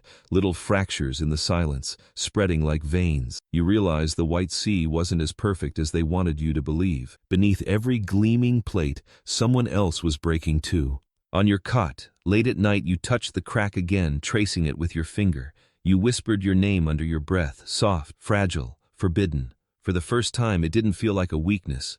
It felt like a reminder that there was still something inside the armor, something the Empire hadn't erased completely. That's why it sucked to be a stormtrooper. The cracks didn't mean you were weak. They meant you were still alive. The next mission came fast. They always did. Another city, another march, another victory. But this time, when you sealed the chest plate in place, you felt the crack pressing against your ribs. You felt it digging into you with every breath, every movement. The officer barked orders. The squad raised rifles. The civilians screamed. You moved with them because you had to. But every step carried the whisper of that fracture. And then it happened. Blaster fire rained heavy, rebels striking from above. You dove behind cover, stone shattering around you, smoke choking the air. A bolt slammed into your chest. The armor held, but the crack widened. You felt it split across your ribs, the plastoid tearing, shards biting into your skin. Pain flared hot and sharp, blood soaking your undersuit. You gasped, breath ragged, visor fogging. For a moment you thought you were done, but then you rose, rifle steady, arms trembling, chest burning. You fired anyway. You obeyed anyway, because that's what the number does. That's what survival is. The officer didn't notice the blood. The squad didn't see the crack. You hit it again, because that's what you've learned to do. But inside, you knew. The armor wasn't perfect anymore. The silence wasn't whole anymore. You weren't nothing anymore. You were breaking.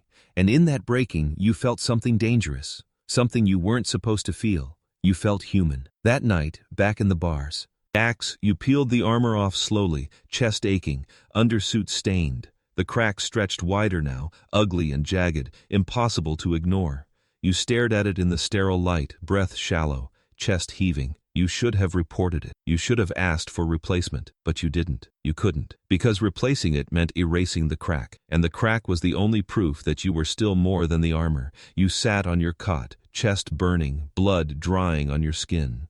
You whispered your name again, louder this time, stronger. For the first time it didn't sound like a ghost. It sounded like you, and in that fragile whisper you realized the cruelest truth of all. The armor was never unbreakable. Neither were you, but maybe, just maybe, that was the point. Because cracks don't just break. Sometimes they let the light in.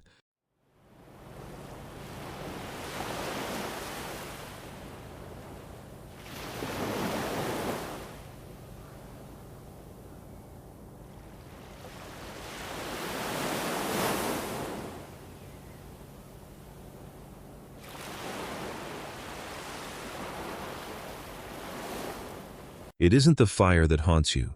It isn't the rubble, the smoke, or the smell of ash that clings to your armor long after the battle ends. It isn't even the sound of blaster fire, or the orders shouted through comms, or the screams that never leave your ears. It's the eyes. Wide, silent, watching. That's why it sucked to be a stormtrooper. The galaxy was full of eyes that saw you not as a soldier, not as a person, but as the monster that burned their homes. The shuttle touches down on another scarred world. The ramp slams down, heat spilling in, smoke already in the air. The officer's voice barks the same commands you've heard 100 times. Secure the sector. Sweep for survivors. No resistance tolerated. You grip your blaster tighter, chest plate pressing against your ribs where the crack still lingers, helmet locking your face away from the world. You march with the squad through streets lined with rubble. The buildings here aren't gone, yet. They're wounded. Windows shattered, walls scorched, roofs caved in. The city groans under its own ruin, every step echoing through stone that once held laughter, now hollowed by silence. Then you see them, children, not rebels, not soldiers, just small figures huddled in the corner of a collapsed home, soot streaked across their faces, clothes torn and ragged. Their bodies tremble, but their eyes don't blink. They lock on you, on the white armor, on the faceless visor. You freeze, breath caught in your throat, blaster heavy in your hands. Those eyes don't see you as human. They see you as the Empire. The officer's voice cracks through comms. Clear them out. Your chest tightens. Clear them out. Not rescue, not shelter, not help, just words sharp enough to mean anything or everything. The squad moves forward, rifles raised, boots pounding. The children shrink back, pressing into stone, eyes wide and unblinking. Your finger twitches on the trigger. You hesitate, just for a heartbeat. That's why it sucked to be a stormtrooper. You weren't allowed to hesitate, even when the target wasn't holding a weapon. The trooper beside you doesn't pause. His rifle cracks, a bolt slamming into the wall above the children's heads. Stone shatters, sparks shower, screams cut the air. Not from rebels, not from soldiers, from children. High-pitched, raw, unending. The sound claws into your chest, digging deeper than any blaster wound ever could.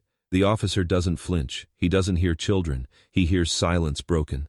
Move them out, he orders. Hands shove the children forward, out of the rubble into the street. They stumble, trip, catch themselves, eyes still locked on you.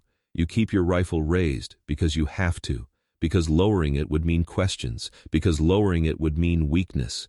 But those eyes follow every step. You see terror, but beneath it, you see something else, something sharper, hatred. That's why it sucked to be a stormtrooper. Every child you left alive would grow up hating you. The squad herds them into a line, forcing them toward transports. Their small feet slap against stone, their shoulders trembling, their sobs filling the air. You march beside them, boots heavy, rifle heavier. You glance down once, just once. A boy no older than 10 glares up at you through tears. His fists clench at his sides, his lips press tight, his eyes burn with a fire that no stormtrooper could ever put out. And in that moment you realize something the officer will never say out loud. The Empire isn't winning, it's planting seeds, seeds that will grow into rebellion, into resistance, into vengeance. You wonder if the officer knows. You wonder if he cares. Back at the shuttle, the children are loaded into cages, metal bars, cold floors, no windows. They cling to each other, sobbing quietly, eyes still wide, still staring. You stand guard at the ramp, blaster across your chest, helmet hiding your face. One girl grips the bars and looks straight at you. Her eyes are too big for her small face, too heavy with something no child should carry. She doesn't speak. She doesn't need to. Her silence is louder than blaster fire. You look away. You have to. But even when you turn, you still feel her gaze burning through your visor, through your helmet, through your skull. You close your eyes, but the image doesn't fade. That's why it sucked to be a stormtrooper. The battlefield never ended when the shooting stopped. It followed you in the eyes of those who survived. Back in the barracks, the silence is thicker than ever. You sit on your cot, helmet at your side, chest aching where the armor cracked. You whisper your name under your breath again, soft and fragile. It feels weaker now, buried under the echo of children's screams. You roll onto your side, pressing your face into the pillow, but it doesn't block out their eyes. Nothing does. You dream of them that night. The children, their faces glowing in the fire, their eyes following you through smoke and rubble. You fire your rifle in the dream, but they don't fall. They just stare. Their eyes burn brighter, sharper, until you wake up gasping, drenched in sweat, heart pounding against broken armor. You sit up, breath echoing, barracks humming. The trooper beside you stirs, turning his head, visor catching the faint light. He doesn't speak. He doesn't need to. He knows. Maybe he saw them too. Maybe he dreams the same dreams. Maybe you're not the only one haunted by eyes you can't forget. That's why it sucked to be a stormtrooper. The war wasn't against soldiers, it was against children. And that was a war you could never win. The next mission comes. Another city, another order, another march through rubble and smoke. You grip your blaster tighter, visor tinted, chest aching. The officer barks the same commands. Secure, clear, finish it. The squad moves forward, rifles raised, boots pounding. But this time, when you turn a corner, you don't see rebels. You don't see soldiers. You see children again, eyes wide, silent, watching, and you know, this time, something inside you is going to break.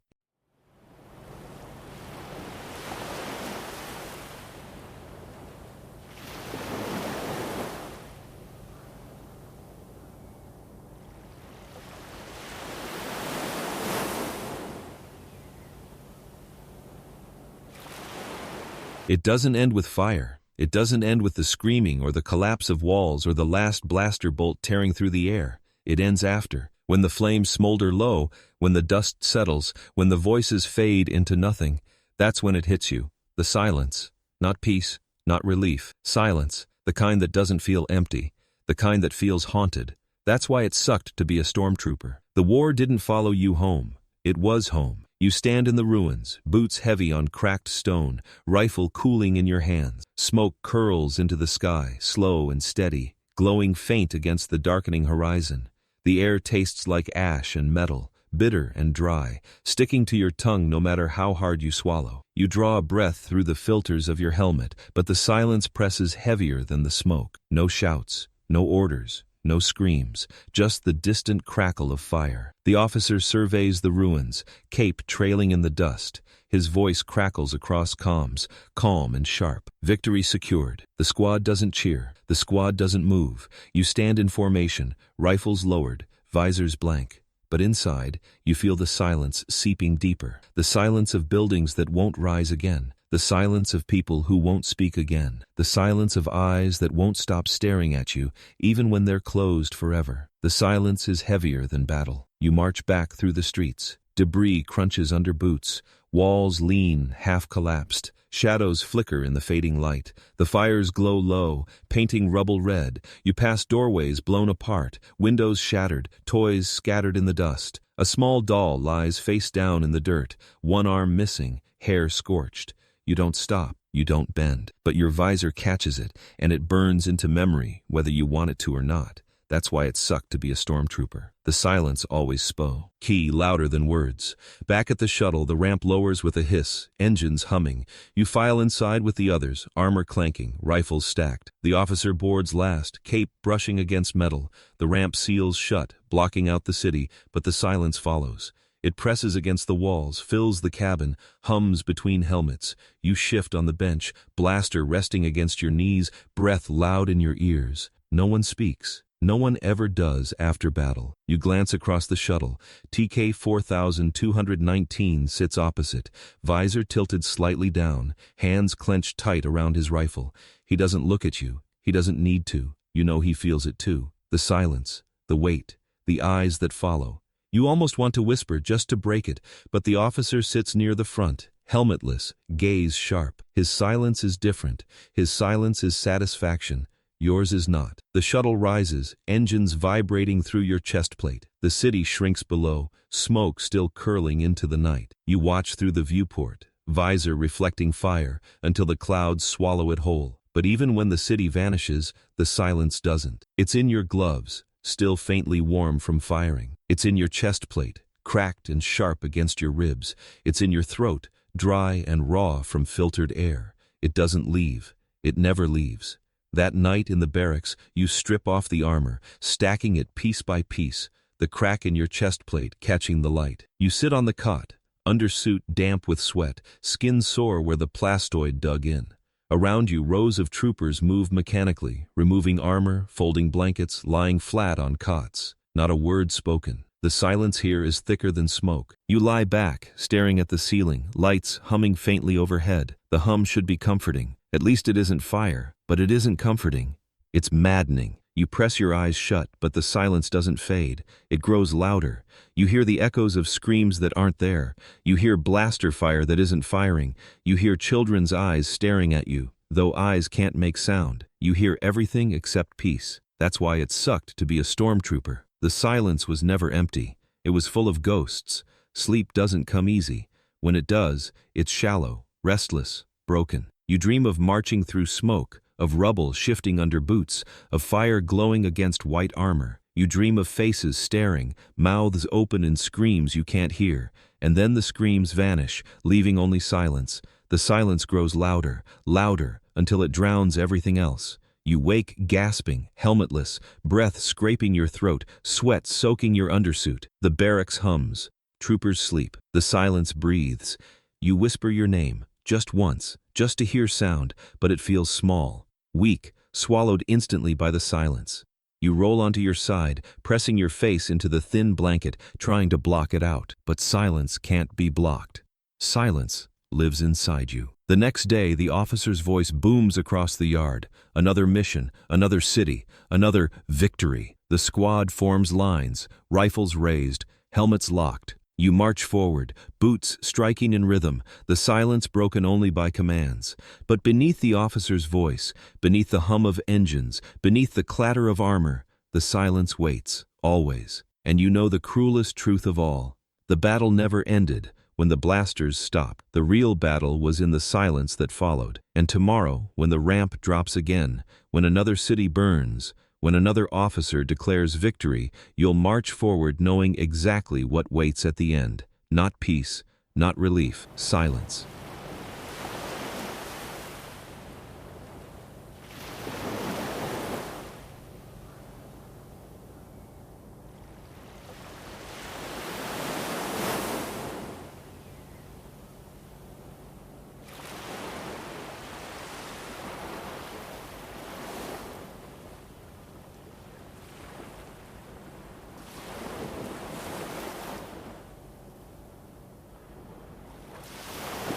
It isn't the blaster fire you fear most, not the scream of TIE engines overhead, not even the crackle of flames that devour cities until nothing but ash remains. What you fear most is the shadow that walks beside you every mission, the shadow that doesn't carry a rifle, that doesn't hide behind armor, that doesn't sweat or bleed, the shadow that watches, always watching, always weighing, always waiting for the smallest weakness to show.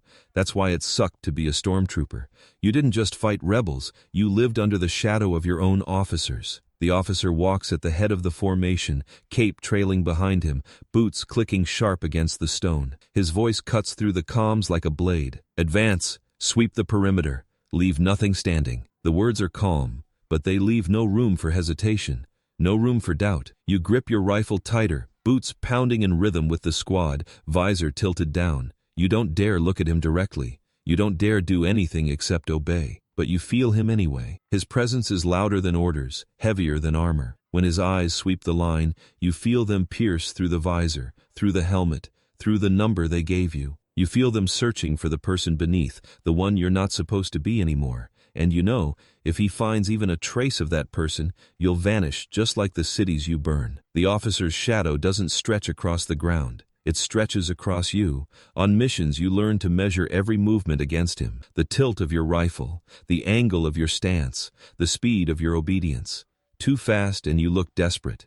Too slow and you look weak. He notices everything, a hesitation on the trigger, a glance too long at a civilian, a breath that comes out wrong. He doesn't shout when he sees it, he doesn't need to. A single flick of his eyes is enough to freeze your blood. That's why it sucked to be a stormtrooper. The battlefield was nothing compared to the judgment in your officer's gaze. You see it happen one day. A trooper hesitates, just for a heartbeat. The officer calls his number, sharp and cold. The squad halts. The silence grows heavy. The trooper steps forward, armor rattling, visor blank. The officer doesn't raise his voice. He just raises his hand. A pistol slides from his belt, gleaming in the firelight. A single shot echoes. The trooper falls. The officer holsters the weapon, turns back to the line, and continues walking. Advance. No one breathes too loud after that. Back in the barracks, his shadow lingers. The officer doesn't sleep where you do. He doesn't eat where you do. But his presence is still there, in the patrols that walk the aisles at night, in the cameras that blink red in the corners, in the fear that whispers through the silence. You lie on your cot, helmet resting beside you, eyes on the ceiling, and still you feel him, watching, always watching. You whisper your name under your breath, soft enough that no one hears. It feels dangerous, like a blaster bolt fired in silence, because if he ever heard it, if he ever knew, that whisper would be the end of you. That's why it sucked to be a stormtrooper. Even in silence, you weren't alone. The officer doesn't just command battles, he commands truth. The holos tell you, the Empire brings peace. He repeats it until it carves itself into your thoughts. The Empire brings peace. The Empire brings order. The Empire brings victory. He makes you repeat it until your throat aches, until the words don't sound like lies anymore, until you almost believe them. Almost. But the crack in your armor still presses against your ribs. The faces of children still burn behind your visor.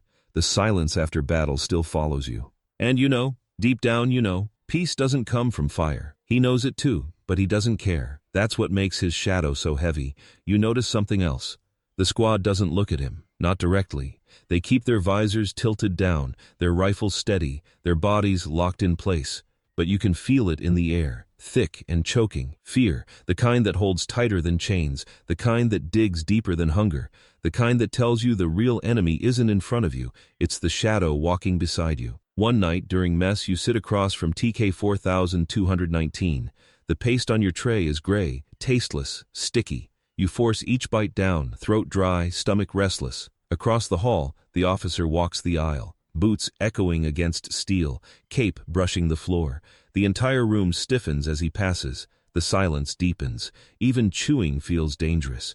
He doesn't stop. He doesn't speak. But you feel him anyway. The shadow stretches across every tray, every helmet, every hollow face. TK 4219 doesn't look up. He doesn't need to. His knuckles whiten around his fork, his shoulders tense. His silence tells you what yours does. We are not men in armor. We are shadows inside his shadow. That's why it sucked to be a stormtrooper. Your officer wasn't just a commander. He was the prison you lived in. The missions blur together. Cities burn. Civilians scream. Rebels fall. But always his shadow is there. Every hesitation you fight, every crack you hide, every whisper you bury, it all bends under him. And yet, the cracks spread anyway. You feel them in your chest plate. You see them in the eyes of children. You hear them in the silence after fire. And one day, you know his shadow won't be enough to hold them back. The question isn't if, it's when. You march through smoke again, rifle steady, visor glowing faint. The officer's voice cuts across comms, sharp and cold. Advance. Clear them. The squad moves forward, boots pounding, rifles raised. Civilians scatter ahead, eyes wide, mouths open in silent screams. You grip your blaster tighter, chest tight, breath shallow. The officer walks just behind you, cape dragging, gaze heavy. And in that moment, with fire ahead and shadow behind, you realize the cruelest truth of all. The battlefield was never just in front of you. It was inside you, and one day soon, the shadow won't be able to stop the crack from breaking wide open.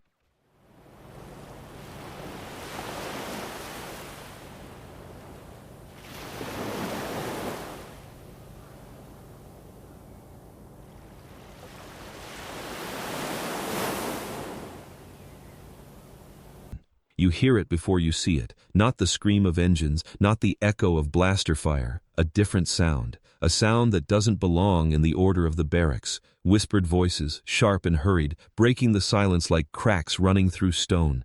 You don't know what they're saying at first, not until the words cut clear enough to freeze your blood. He ran. That's why it sucked to be a stormtrooper. Even when someone tried to run, the Empire always caught them. You're lined up in formation, armor polished, rifles clutched, breath loud in the helmet. The officer's shadow stretches long across the parade ground, boots clicking as he paces. His voice is calm, sharp, colder than the morning air. One of you forgot what it means to serve. One of you thought the Empire could be escaped. One of you abandoned his post. The squad doesn't move, doesn't breathe. You feel the tension pressing in like a vice, squeezing tighter with every step of his boots. He was found, the officer continues. His cape sways faintly as he turns, dragged back in chains. And now you will all remember what happens when you forget who you are. The deserter is brought forward. 2 troopers shove him into the yard, wrists bound, helmet gone. His face is pale, bruised, eyes wide and frantic. He stumbles in the dirt, chest heaving, lips trembling. You stare, visor reflecting his broken figure back at you. He looks familiar, though you can't place the number. You realize it doesn't matter. The moment he ran, the moment he stopped obeying, his number vanished. He's not one of you anymore. He's what happens when you fail. The officer stops in front of him, pistol resting on his belt. His voice doesn't rise. It doesn't need to. Say your designation. The deserter shakes his head, lips pressed tight. His voice cracks when it finally comes out. I'm not a number. The yard freezes. Silence pre-sobs. This is heavy. The words hang in the air like a crime. The officer tilts his head, almost curious. Then what are you? The deserter's voice trembles, but it carries. I'm me. I had a name. I had a life. The officer doesn't let him finish. The pistol clears the holster with a hiss. One shot echoes across the yard. The deserter collapses into the dirt, smoke curling faint from the wound. His body doesn't move. His voice doesn't return. His eyes stare wide, but they see nothing now. The officer holsters the weapon, turns back to the line. His voice is sharp as steel. This is the fate of deserters. This is the fate of those who forget. His eyes sweep the helmets. You feel them press into you, colder than the blaster in his hand. You don't move, you don't breathe, you don't dare. That's why it sucked to be a stormtrooper. The Empire didn't let you die in battle. It killed you in silence. Later in the barracks, the whispers return. They snake through the bunks, soft and sharp. Some say he was weak. Some say he was foolish. Some say he deserved it. But others, quieter, softer, wonder if he was brave. If maybe he was right. If maybe he remembered something you've all tried to forget. You lie on your cot, helmet beside you, staring at the ceiling. The words echo in your skull. I'm not a number. You whisper your name under your breath again, louder than usual. The sound scrapes your throat, dry and raw, but it feels like defiance. For a heartbeat, you feel alive. For a heartbeat, you remember who you were. But then the officer's shadow creeps back into memory. The blaster shot echoes. The body falls. The silence returns, and you wonder if saying your name is already too dangerous. The next mission comes fast. It always does. Another city, another fire, another victory. You march in formation, rifle steady, visor blank. But this time, when the officer's voice cuts across comms, advance, fire, finish it. You hear something else beneath it, the deserter's voice. I'm not a number. Your chest tightens, your finger trembles. You fire anyway because you must, because hesitation is death. But the crack in your armor digs deeper, sharper, pressing against your ribs with every shot. Back in the shuttle, silence hangs heavy. The officer sits tall, cape brushing the floor, eyes cold. The squad sits rigid, rifles resting against knees, visors forward. You glance across just for a moment. TK 4219 meets your gaze. His visor tilts, his silence heavy. He heard it too. He remembers it too. The deserter's voice. The fate that followed. That's why it sucked to be a stormtrooper. Every time someone fell, you carried their silence with you. That night, you dream again. But it isn't fire this time. It isn't rubble or children's eyes. It's the deserter. Standing in the yard, helmet gone, eyes wide. His voice doesn't tremble this time. It booms, louder than the officer, louder than the blaster. I'm not a number. I'm me. The words echo until you wake gasping, undersuit damp with sweat, heart pounding against cracked armor. You sit up, breath loud, barracks humming. Around you, troopers sleep in silence. But you know they dream too. The Empire erased the deserter's body, but it couldn't erase his words. And as you lie back down, staring at the ceiling, you realize the cruelest truth of all. The deserter wasn't weak. He was free. And now that you've heard his voice, now that you've felt the weight of his fate, you know something dangerous. One day, it won't be enough to whisper your name in silence. One day, you'll want to shout it. And when that day comes, you'll have to decide. Will you live as a number, or will you die like him?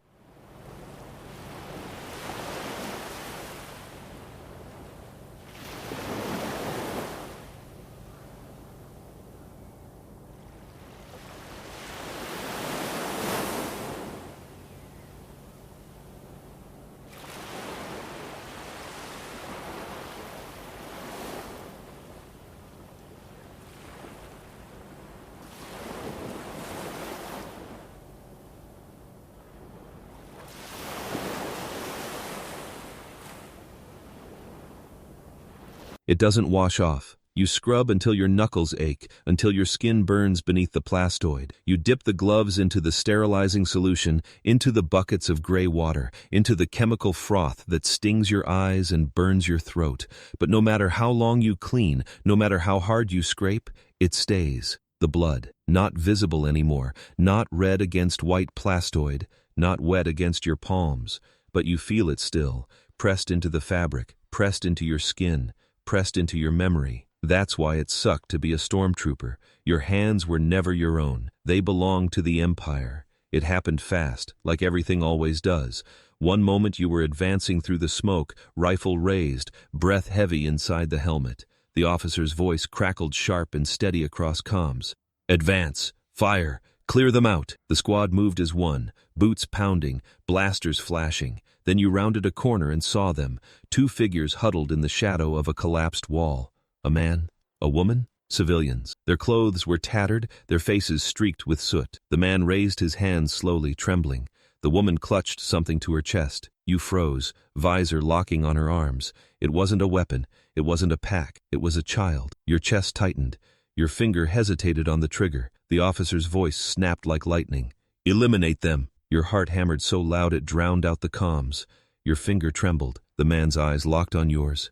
Desperate, the woman pressed the child tighter against her chest, rocking faintly, whispering words you couldn't hear but somehow understood. A lullaby, a promise, a final comfort. You should have lowered the rifle. You should have shouted no. You should have done something, anything, but your hands moved before your thoughts did. The trigger pulled. The rifle recoiled. Red light filled the smoke. When it cleared, the man was gone. The woman screamed. The child wailed. You fired again. The sound ripped through the air, tore through her cry, silenced it. The child tumbled into the dirt, small hands grasping for air, face pressed into dust. Your gloves burned. The squad moved past, rifles steady, boots pounding. No one paused. No one spoke. The officer's voice boomed calm and sharp. Advance! You obeyed, because what else could you do? But you couldn't stop staring at your gloves. The blood wasn't much, just a smear across the white plastoid, a dark line where the blaster bolt scorched too close, but it was there. You flexed your fingers, the sticky heat clinging to the inside of the gloves. You clenched your fists, but the warmth didn't fade. You tried to breathe steady, but the filters carried the scent anyway. Burnt ozone, charred flesh, scorched metal. That's why it sucked to be a stormtrooper. Your hands carried the weight of every order you never wanted to follow. Back in the shuttle, silence pressed heavier than the engines. The squad sat rigid, rifles cooling, visors blank. You stared at your gloves, faint stains glowing in the dim light. You rubbed them against your thigh, against the bench, against anything that might scrape it away. But the color didn't fade. The feeling didn't fade. The blood was there, even if no one else could see it. Back in the barracks, you tore the gloves off, throwing them onto the cot. You scrubbed your hands raw, soap burning against skin, water running red in your mind even though the sink stayed clear. You pressed your palms together until your bones ached, whispering your name under your breath, desperate to drown out the officer's voice. But it didn't work. The blood stayed. The whisper of his order stayed. Eliminate them. That night sleep didn't come. When it finally did, it wasn't sleep at all. It was fire. It was screams. It was the child's face pressed into the dirt. In the dream, your gloves glowed red. You tried to pull them off, but they fused to your skin, melted into your bones, chained you to the blaster you could never drop. You woke gasping, undersuit soaked with sweat, chest heaving. The gloves still sat on the cot beside you. Clean, white, empty. But you knew better. That's why it sucked to be a stormtrooper. The stains were never on the gloves. They were on you. Days passed. Missions blurred. More orders. More fire. More silence after. But every time you raised the rifle, every time you gripped the blaster, you felt it. The blood on your gloves. It didn't matter if you hit the target. It didn't matter if you fired into smoke. It didn't matter if you never saw a face. The blood was there anyway, because your hands weren't yours anymore. They belonged to the Empire. One night, TK 4219 sat beside you on the cot, his visor tilted toward your gloves. He didn't speak at first. He didn't need to. You knew he saw it too, even if his gloves looked as white as yours. Finally he whispered, "Does it ever come off?" You froze. Your throat tightened. You didn't answer. You didn't need to. He knew, just like you knew. The blood never washed off. It clung to the gloves. It clung to the armor. It clung to the silence. It clung to you. That's why it sucked to be a stormtrooper. The war didn't kill you in battle. It killed you in your own hands. The next mission comes. The officer's voice cuts across comms, sharp and cold. Advance. Eliminate resistance. You march again, rifle steady, visor glowing. The squad moves as one, boots pounding, blasters flashing. But this time, when you raise your rifle, your gloves feel heavier than the weapon, heavier than the armor, heavier than the silence. And in that crushing weight, with fire ahead and the officer's shadow behind, you realize the cruelest truth of all. The blood was never on your gloves. It was always in your soul. And one day, it won't matter how tight you grip the blaster. Your hands will never let go of what they've done.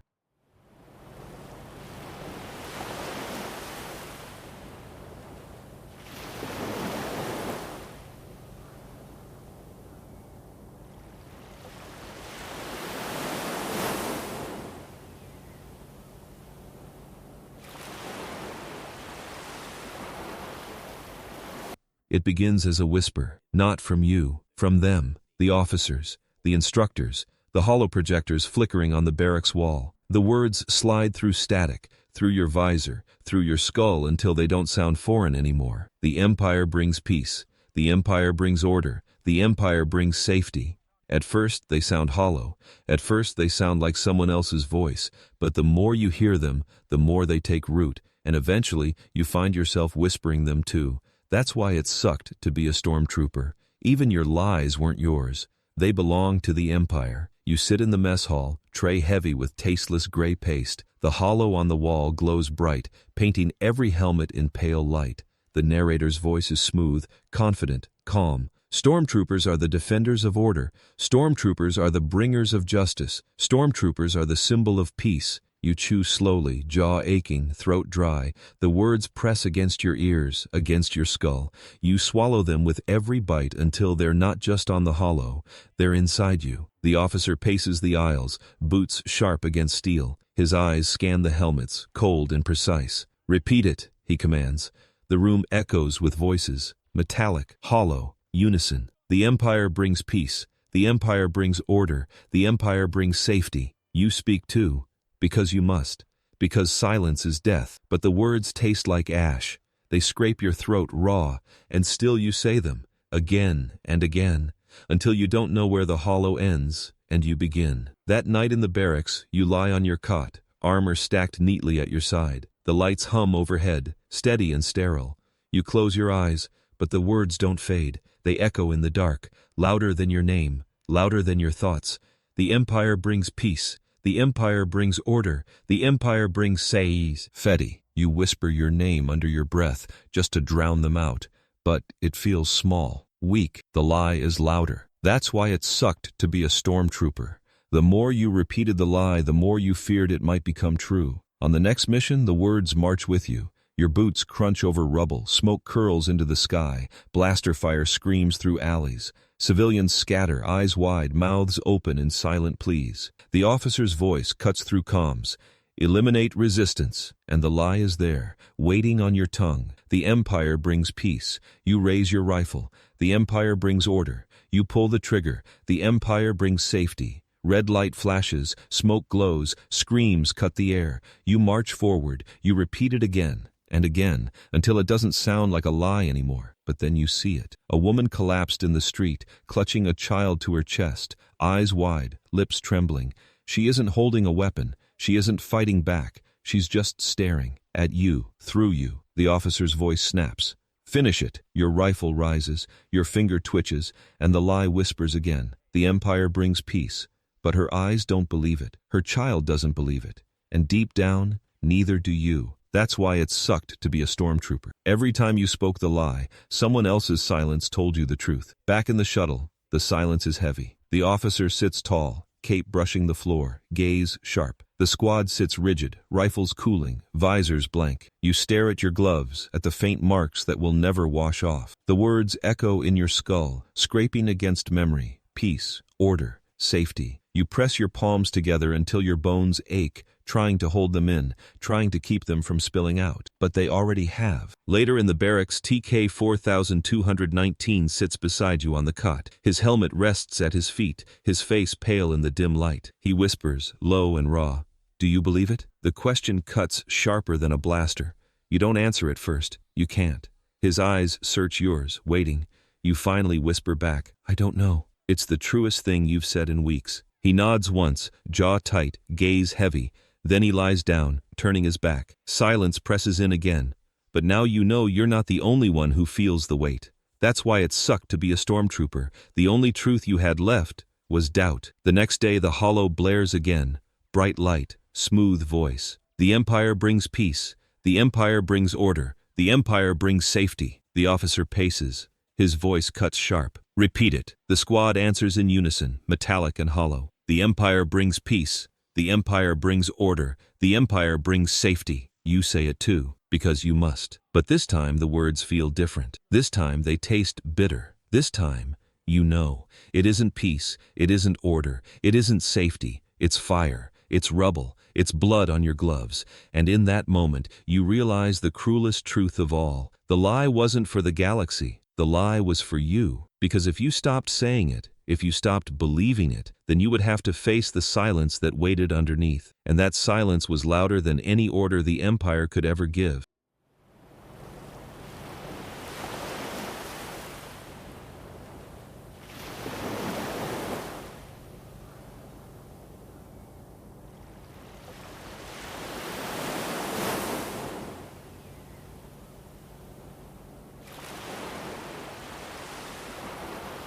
It doesn't start with blasters.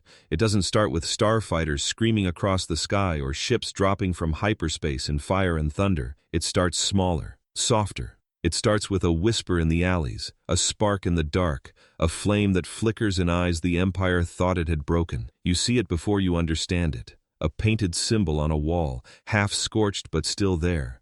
A banner torn down but stitched back together. A word spoken too quietly to hear but repeated anyway. Rebellion. That's why it sucked to be a stormtrooper. You weren't fighting soldiers, you were fighting fire. And fire never fought fair. The squad marches through streets scarred by battle, rifles steady, boots striking sharp against broken stone. Smoke drifts from shattered windows, the taste of ash clinging to your filters. The officer's voice cuts across comms, cold and sharp.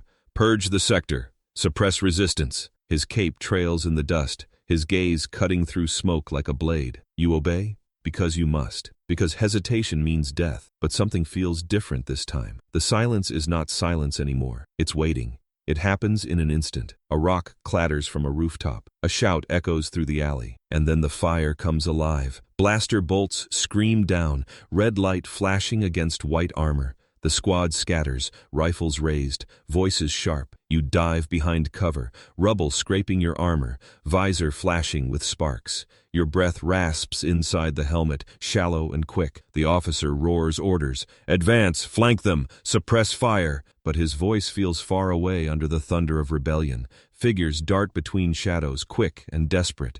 Not trained soldiers, not disciplined ranks, just people. Civilians, farmers, mechanics, children grown too fast. Their rifles shake in their hands, but their fire burns hot. You return it, bolts cutting through smoke, through walls, through figures too quick to see. You don't know who you hit. You don't want to. But the fire doesn't stop. Because rebellion isn't about aim. It's about fury. That's why it sucked to be a stormtrooper. You carried a rifle, but they carried hope, and hope burned hotter than blasters. The alley erupts into chaos. Explosives detonate overhead, rubble raining down, dust choking the air. You stumble, chest plate cracking harder against your ribs, ears ringing with the blast. TK 4219 grabs your arm, dragging you behind cover. His visor glows faint through smoke, his voice sharp in your comms. Stay down, but you can't, because the fire doesn't stay down. A figure charges from the haze, screaming, weapon raised. You fire on instinct.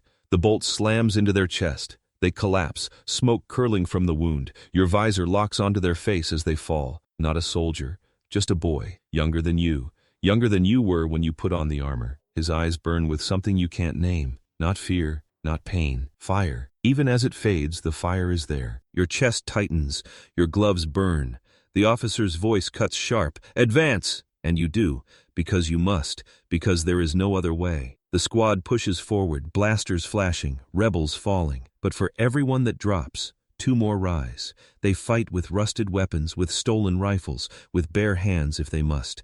They fight because they can't stop. You fire again and again, but it feels endless. Not a battle, not a mission, a storm, a blaze, and you are not putting it out. That's why it sucked to be a stormtrooper. Every time you thought you crushed the fire, it spread somewhere else. The officer strides through smoke, pistol raised, cape whipping in the heat. His voice cuts through chaos, sharp as steel. Suppress them! Show them fear! He fires without hesitation, without thought, dropping figures left and right. But his voice doesn't drown out theirs. The rebels scream louder. They scream names. They scream words you don't understand. They scream freedom. And you realize something dangerous. They believe it.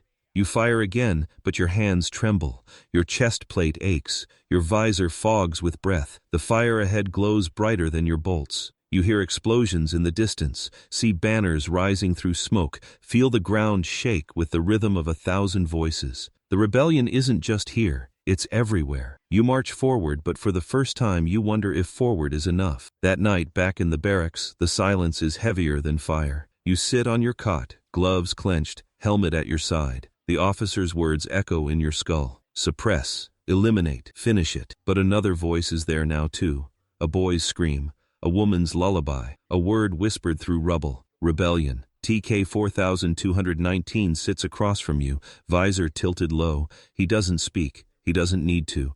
His silence says everything. He felt it too. He saw it too. He knows. That's why it sucked to be a stormtrooper. You weren't just fighting against rebellion. You were fighting against yourself. Sleep doesn't come. When it does, it burns. You dream of fire spreading through cities, through barracks, through armor.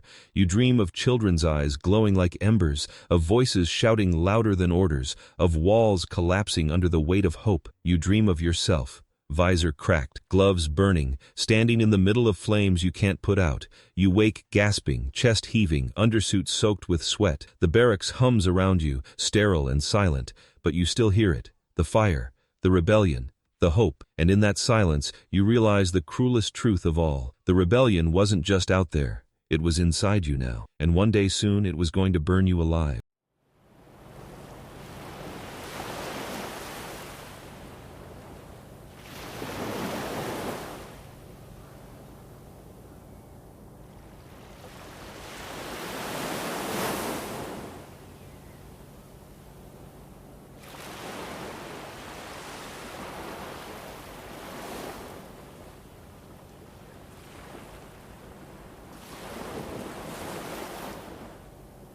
It begins with the weight, not the blaster, not the armor, not the orders. The weight of the helmet pressing down on your skull, sealing your breath inside recycled filters, locking your face away from the galaxy. You tell yourself it's just plastoid and metal. You tell yourself it's nothing, but after long enough, it doesn't feel like a helmet anymore. It feels like a prison. That's why it sucked to be a stormtrooper. Even when the battle ended, you never truly took the war off. The helmet snaps shut with a hiss. Your vision narrows through tinted lenses, edges blurred, colors dulled. The world outside grows distant, muted, unreal. Sound filters through comms, sharp when it's orders, muffled when it screams.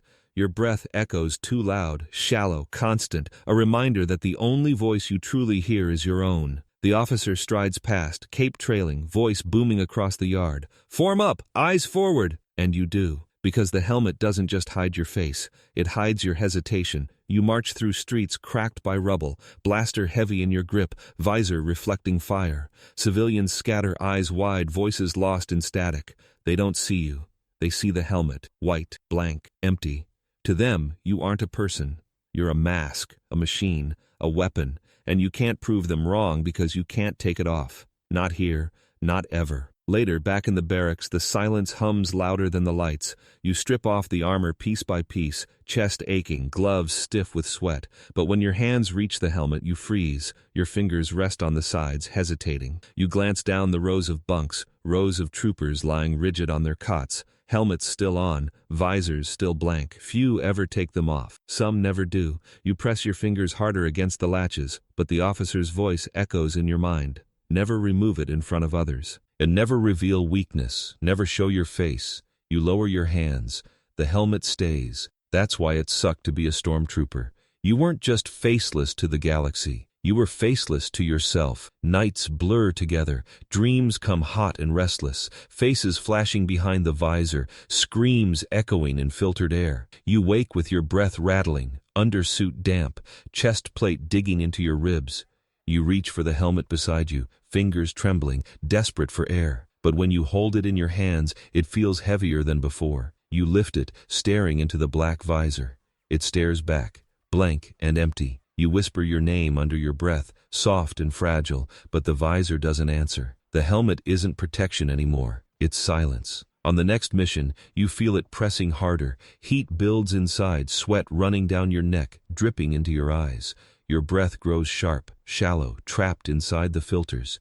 You stumble through smoke, rifle clutched, visor fogging with every exhale. The officer's voice cuts across comms, sharp as steel. Advance! Suppress fire! But his words blur beneath the sound of your own breath, faster, louder, desperate. You want to rip it off. You want to tear it free and feel the air on your face, even if the air is smoke, even if the air is fire, even if the air kills you. Anything but this suffocating silence. But you don't, because you can't. Because the helmet isn't just armor anymore. It's the Empire. And the Empire doesn't come off. That's why it sucked to be a stormtrooper. Even when you wanted to breathe, you weren't allowed. One night, TK 4219 sits beside you on the cot. His helmet rests on his knees, visor blank, hands trembling faintly. He doesn't take it off. He just stares into it, the way you've stared into yours. Finally, he whispers, "Do you even remember your face?" The question stabs sharper than any blade. Your breath catches. You think back. Years, maybe more. You try to picture your face, your own skin, your own eyes, but the memory is fogged, blurred, distant. You remember the helmet more than you remember yourself. You whisper back, voice raw, "No." He nods once, visor tilting, silence heavy. He doesn't answer. He doesn't need to, because he knows. Because he's forgotten too. That's why it sucked to be a stormtrooper. The longer you wore the helmet, the less you knew the person inside it. The next mission comes fast. The officer's voice cuts across comms, calm and cold. Advance. Eliminate resistance. The squad moves forward, rifles raised, boots pounding. You march with them, visor glowing in the fire, gloves clenched around the blaster. Civilians scatter, rebels fire, the city burns. But all you feel is the helmet pressing tighter, heavier, hotter. You try to steady your breath, but the filters choke it. You try to see through smoke, but the visor fogs. You try to whisper your name, but the helmet swallows it. And in that suffocating silence, with fire ahead and orders behind, you realize the cruelest truth of all. The helmet doesn't just hide your face, it erases it. And one day soon, when you reach for the latches, when you press your fingers to the sides, when you try to take it off, you'll find nothing underneath. Just the mask, just the soldier, just the number.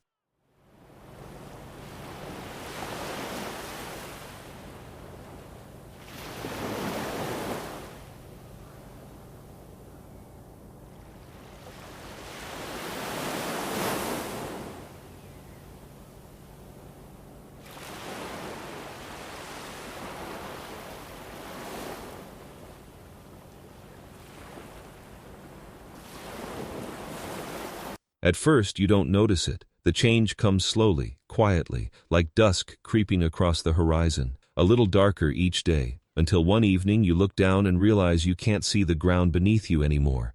You can't see yourself. You've become the thing you swore you weren't. Not a soldier, not a man, just a shadow cast by someone else's will. That's why it sucked to be a stormtrooper. The longer you served, the less of you there was left to serve. You march through smoke again, rifle steady, visor tinted, the officer's voice sharp in your ears. Advance. Clear them out. The words are the same as they always are, but this time, they don't sound like commands anymore. They sound like thoughts in your own head. Your boots strike the rubble, steady and unshaken, as if you've done this forever. You fire into shadows, into doorways, into figures you don't stop to see. You move like you were born for it, but you weren't. You know you weren't, and still you move anyway. Later, back in the barracks, the helmet comes off with a hiss, but the shadow doesn't lift. You sit on your cot, gloves heavy in your lap, chest plate cracked against your ribs. You stare at the floor, whispering your name under your breath, soft and fragile. But it doesn't sound like yours anymore. It sounds like someone else's, like an echo, like a ghost. You press your palms to your face, but the skin feels foreign. The silence feels heavier. You wonder if the helmet really came off at all. That's why it sucked to be a stormtrooper. Even when you stripped away the armor, you couldn't strip away the shadow. The next day, during drills, you feel it again. The squad lines up in perfect rows, rifles raised in perfect rhythm, boots pounding in perfect time. You fire when they fire. You march when they march. You breathe when they breathe. You glance sideways and see TK 4219, visor glowing faint, Ramadzi Titia. Ifil steady. He doesn't look at you. He doesn't need to. He's you. You're him. You're all the same. Shadows of the same shape. The officer paces the line, cape brushing the floor, voice sharp. You are one. You are order. You are the Empire. His eyes sweep across helmets, cold and precise. And for the first time, you don't flinch. For the first time, you don't hesitate. For the first time, you believe it. Just for a heartbeat. And in that heartbeat, the shadow grows darker. That night, the dream comes.